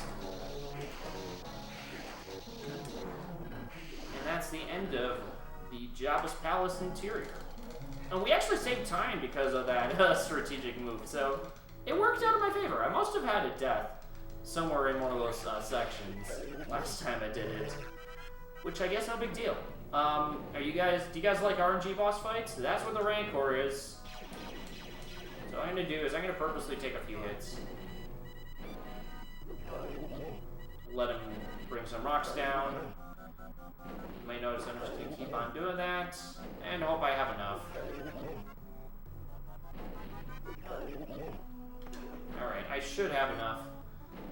I like to do it on the other side, but it's not always a guarantee. Alright.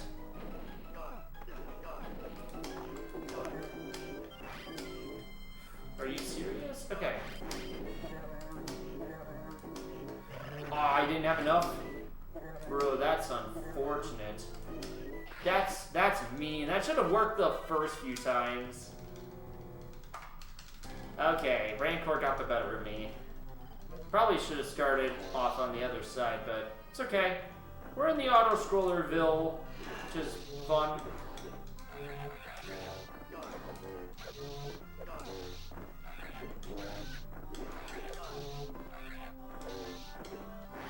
last section we ever get any healing items.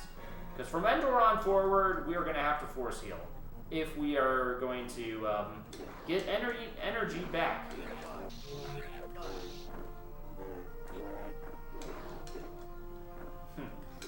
That is playing it just a little risky.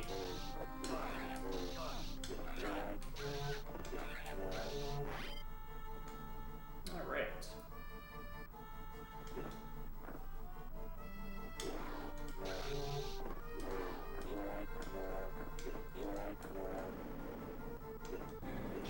And Boba Fett is back from episode 4, no less.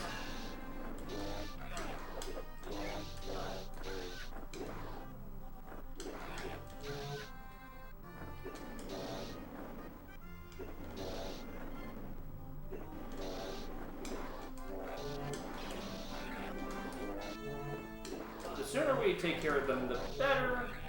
It's not required. In fact, you could probably sit with him forever, but I prefer not to. And it makes for good target practice.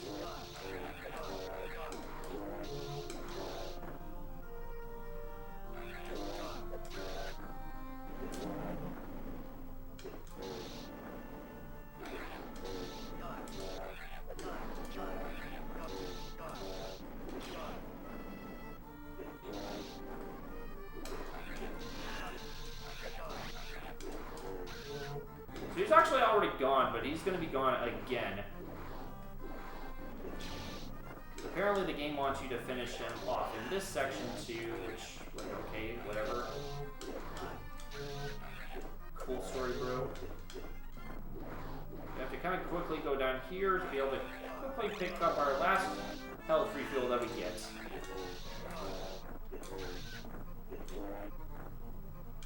Which is fine. It's no big deal. Let me just sneak up on that Gamorrean right there.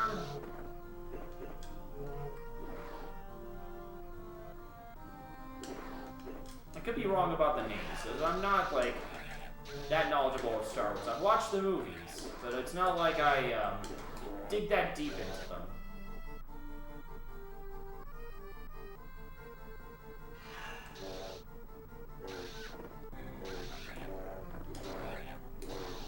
That should not be a reflection of whether they're fun or not fun. It's just I dedicate more time to certain things compared to others. And that should be the end of this section.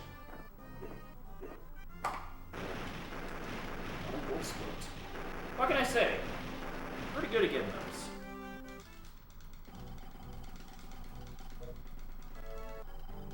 We got a bit of a speeder chase that we have to do. A fun fact, in the other category of this game that exists called Trench Run Skip, we use this as a bit of an activator to activate the conditions for that category. Before we start a new file, that's what we do. We do the speeder chase on a different file, and then we start another file over. And for some reason, in the game's code, it indicates that you are able to skip the entirety of the trench run, which is pretty handy. It's about a 3 to 4 minute time save, so it's good. Certainly is nice that they maybe developer intended, because there's a similar thing you can do where you replay the Vader fight, and you can have a lightsaber from the very beginning of the game. It's a nice little Easter egg, but unfortunately, from what I can tell, you cannot beat the whole game with a lightsaber. There's just certain sections you're unable to reach. I don't know why. My memory serves me wrong, but I thought you could get through the whole game with a lightsaber from episode 4 onward, but apparently not. Apparently that's just not an ability that you were given. It would be cool to discover a way to do a lightsaber-only category, but it seems like it's still out of reach. For now. It's always possible that it could happen later down the line, but it's just not in our it's not in our reach right at the moment. This Scout Trooper's giving us a bit of resistance. It's no problem. We expect a bit of that. What we do not want to do is run into any of these obstacles before we reach the beginning of the next section. That is a pretty notable time loss if it does happen to us. And it sucks every time, so. We go into the dark area. There we go.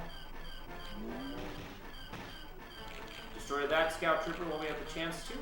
We're at halfway health, so we're handling well for ourselves. Just make sure that that stormtrooper doesn't cause us too much trouble. We're able to get him out of the way straight out of the gate. We have to be a bit careful. Sense when the scout trooper's coming into play. Okay, that was good.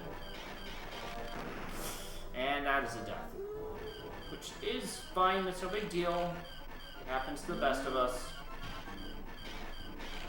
World record runs, it used to be regular to run into death in this in the trench run all the time. It's only been until recently that the console world record has had 0 deaths on speeder and 0 deaths on the trench run, which is just so unusual. It rarely ever works out that way. In fact, it may be just a bit faster to have 1 death on the trench run and have a really good handling of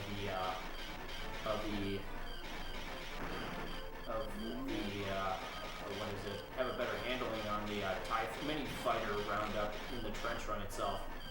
And for some reason, we didn't have to destroy that scout trooper either. We just kind of had to fight him and make it to the end. I don't know why that's the case. It's weird, and I've never seen it before until today. So, for some reason, when it seems like you're done seeing everything that you want to see, Star Wars Trilogy Apprentice of the Force just throws more and more surprises at us.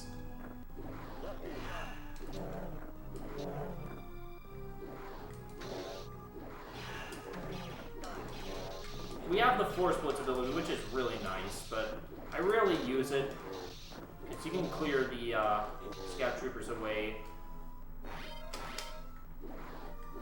with little to no effort using the slashes that you're given. For some reason, I got across the jump just barely.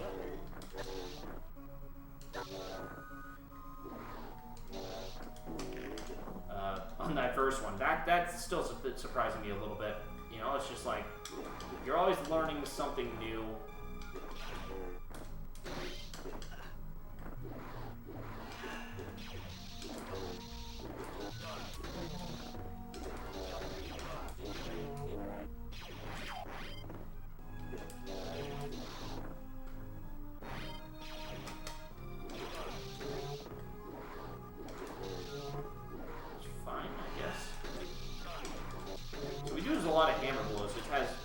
Coverage, and it is just very quick and has a lot of utilization. As you can see, I'm taking as many opportunities to heal as I can.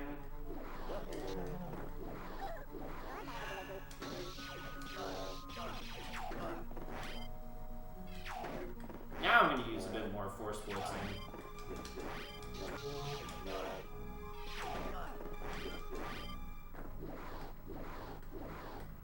For one, it does allow us to more quickly get through these.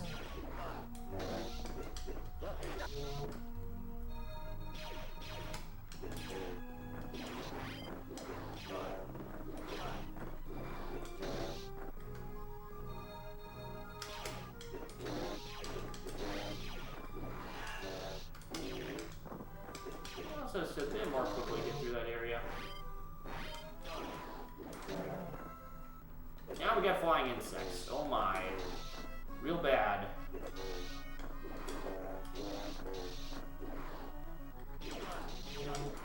More hammer blows.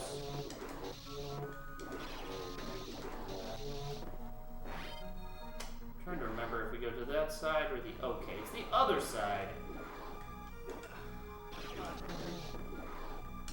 And now we got some fun little flying platforms. I'm just going to let that kill it. It is easy to get distracted and then completely lose everything.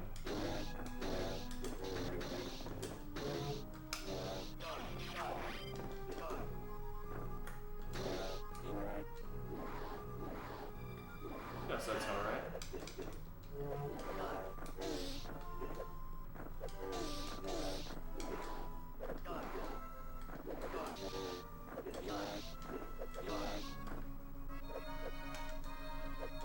I cannot believe I healed that long. I would surprise myself with these sections. And they seem to be very, like...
bit of a complex movement here.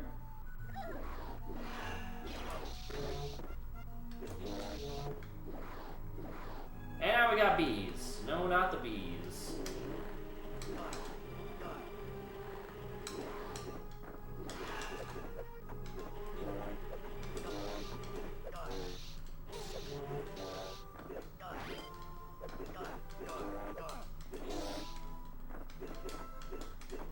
That's a quick exit.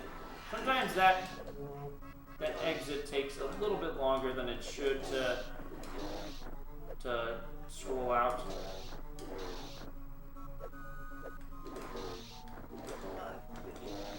All right.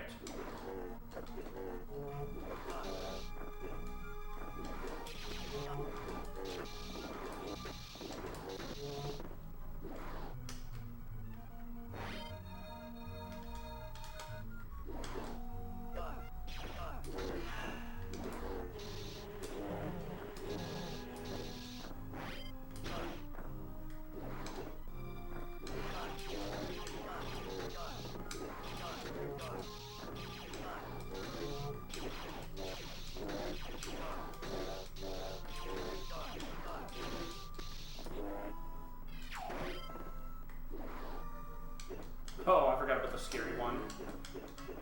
Kind of a scary jump.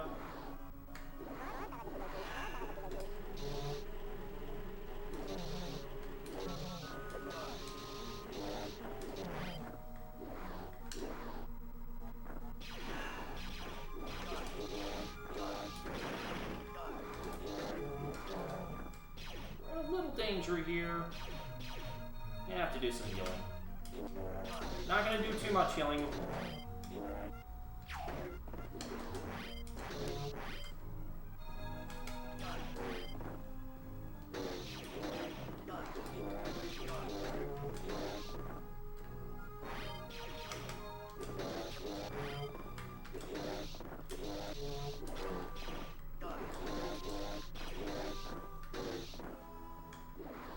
Got a bit of a surprise jump here. These jumps are just a tiny bit unpredictable.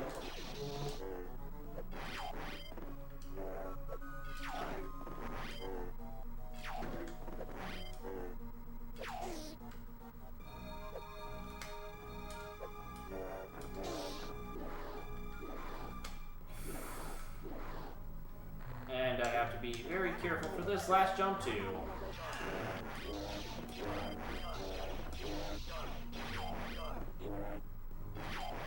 More force blitzing. And we're done with this section. Not too bad, actually. Just had a few little small areas that we operated just a bit slowly on, but that's fine. We survived one of the worst portions of the year, late game. This is the other worst portion of the late game.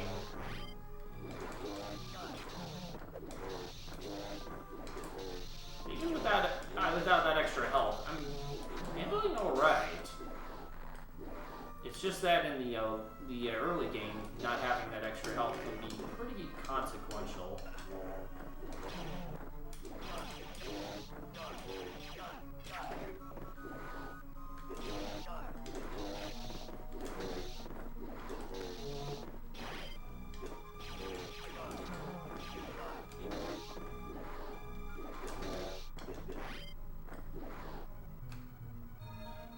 I think I'm going to have quite enough.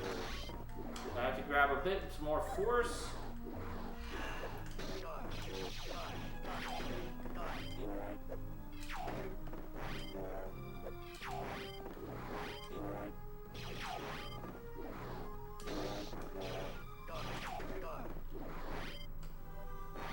And we were able to make it through. Force blitzing is actually the best and most needed way to get through that section. Otherwise, you just die very quickly.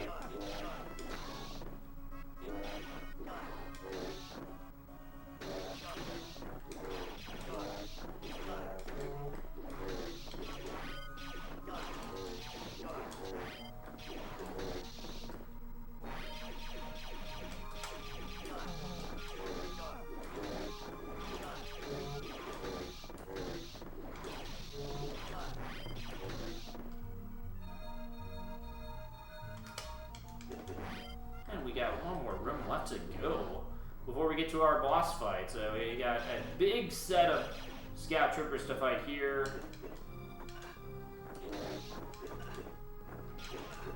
We got a big encounter here.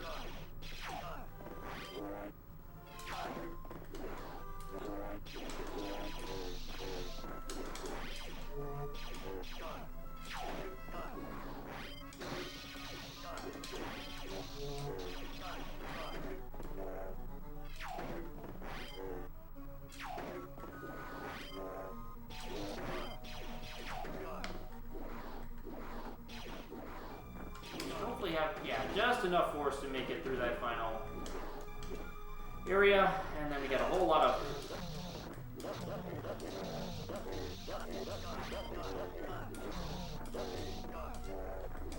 be careful here. This last portion could kill us. I did have to do just a bit of healing just to get to the end of that end. Oh, we are through the worst. That being said, we got one more boss fight left to go. It's Darth Vader, the big king himself. Gonna fight in front of the Emperor, and a lot of that's just kind of hoping that the hammer smashes and the circular slashes and the uppercuts hit very quickly against Darth Vader without too much deflection or defense. But we'll see. We'll see how that goes. It's always pretty heavily dependent and never reliable. So we're gonna do our best and see what we can do at the end of this.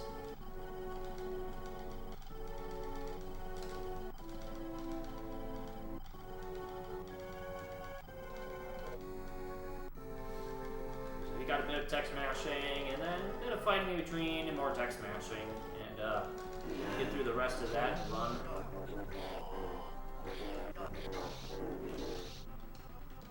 Okay, maybe not the fastest start. I did hesitate a little bit at the beginning. This next part should be pretty well. Yeah, that one's pretty standard. Usually it takes the same amount of time every time. This next part is where things get interesting. There are a lot of choices for how to handle this next part here.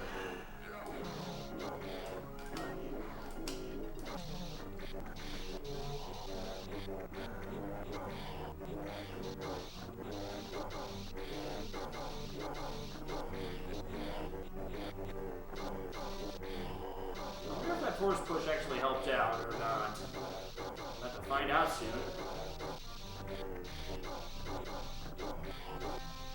So a whole lot of this until the very end, and that's Darth Vader.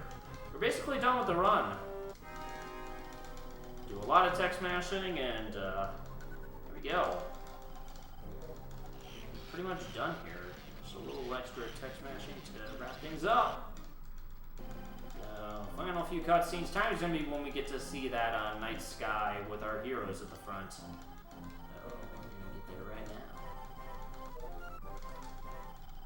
And time.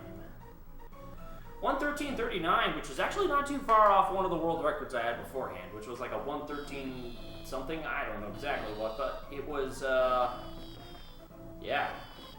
It's a pretty good submission run to go alongside the marathon run that I did earlier for the Summer Games Speedrun Saga. That's the first one in my submission video, and this is the other one right here.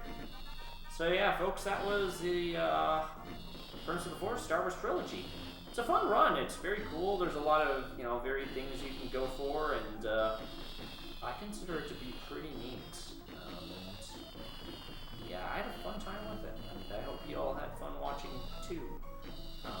It's a cool game with just a lot that can happen here, and lots and lots of potential for a speedrun at a marathon, especially if you had other Disney games surrounding it. And it's cool. I always have fun running it. It's high-paced. It's high-octane action. Lots of unusual decisions that can either backfire or pay off. So you always have to be on your toes. And I have a good time with it, and I have for the past 3.5 years. So there you go, folks. Star Wars Trilogy. It's a fun category, and this is setting up for a pretty good estimate. And there's a lot more that can go wrong here. And with that all being said, it can certainly be a lot worse, but like, you might think it's crazy, but setting like an hour 20 estimate seems like a generous amount of time in case there is more hang-ups. Because there could be a lot more hang-ups in episode 4 and episode 5, and actually episode 6 too. There can be a lot of hang-ups pretty much in all 3 of the episodes you really didn't get to see all that much of. So I think that's a good place to set the benchmarks. With all that being said, good luck to everybody in the GDQ committee getting through the rest of the submissions for watching. Thank you for your consideration, and I wish you well. That's it for me on this category.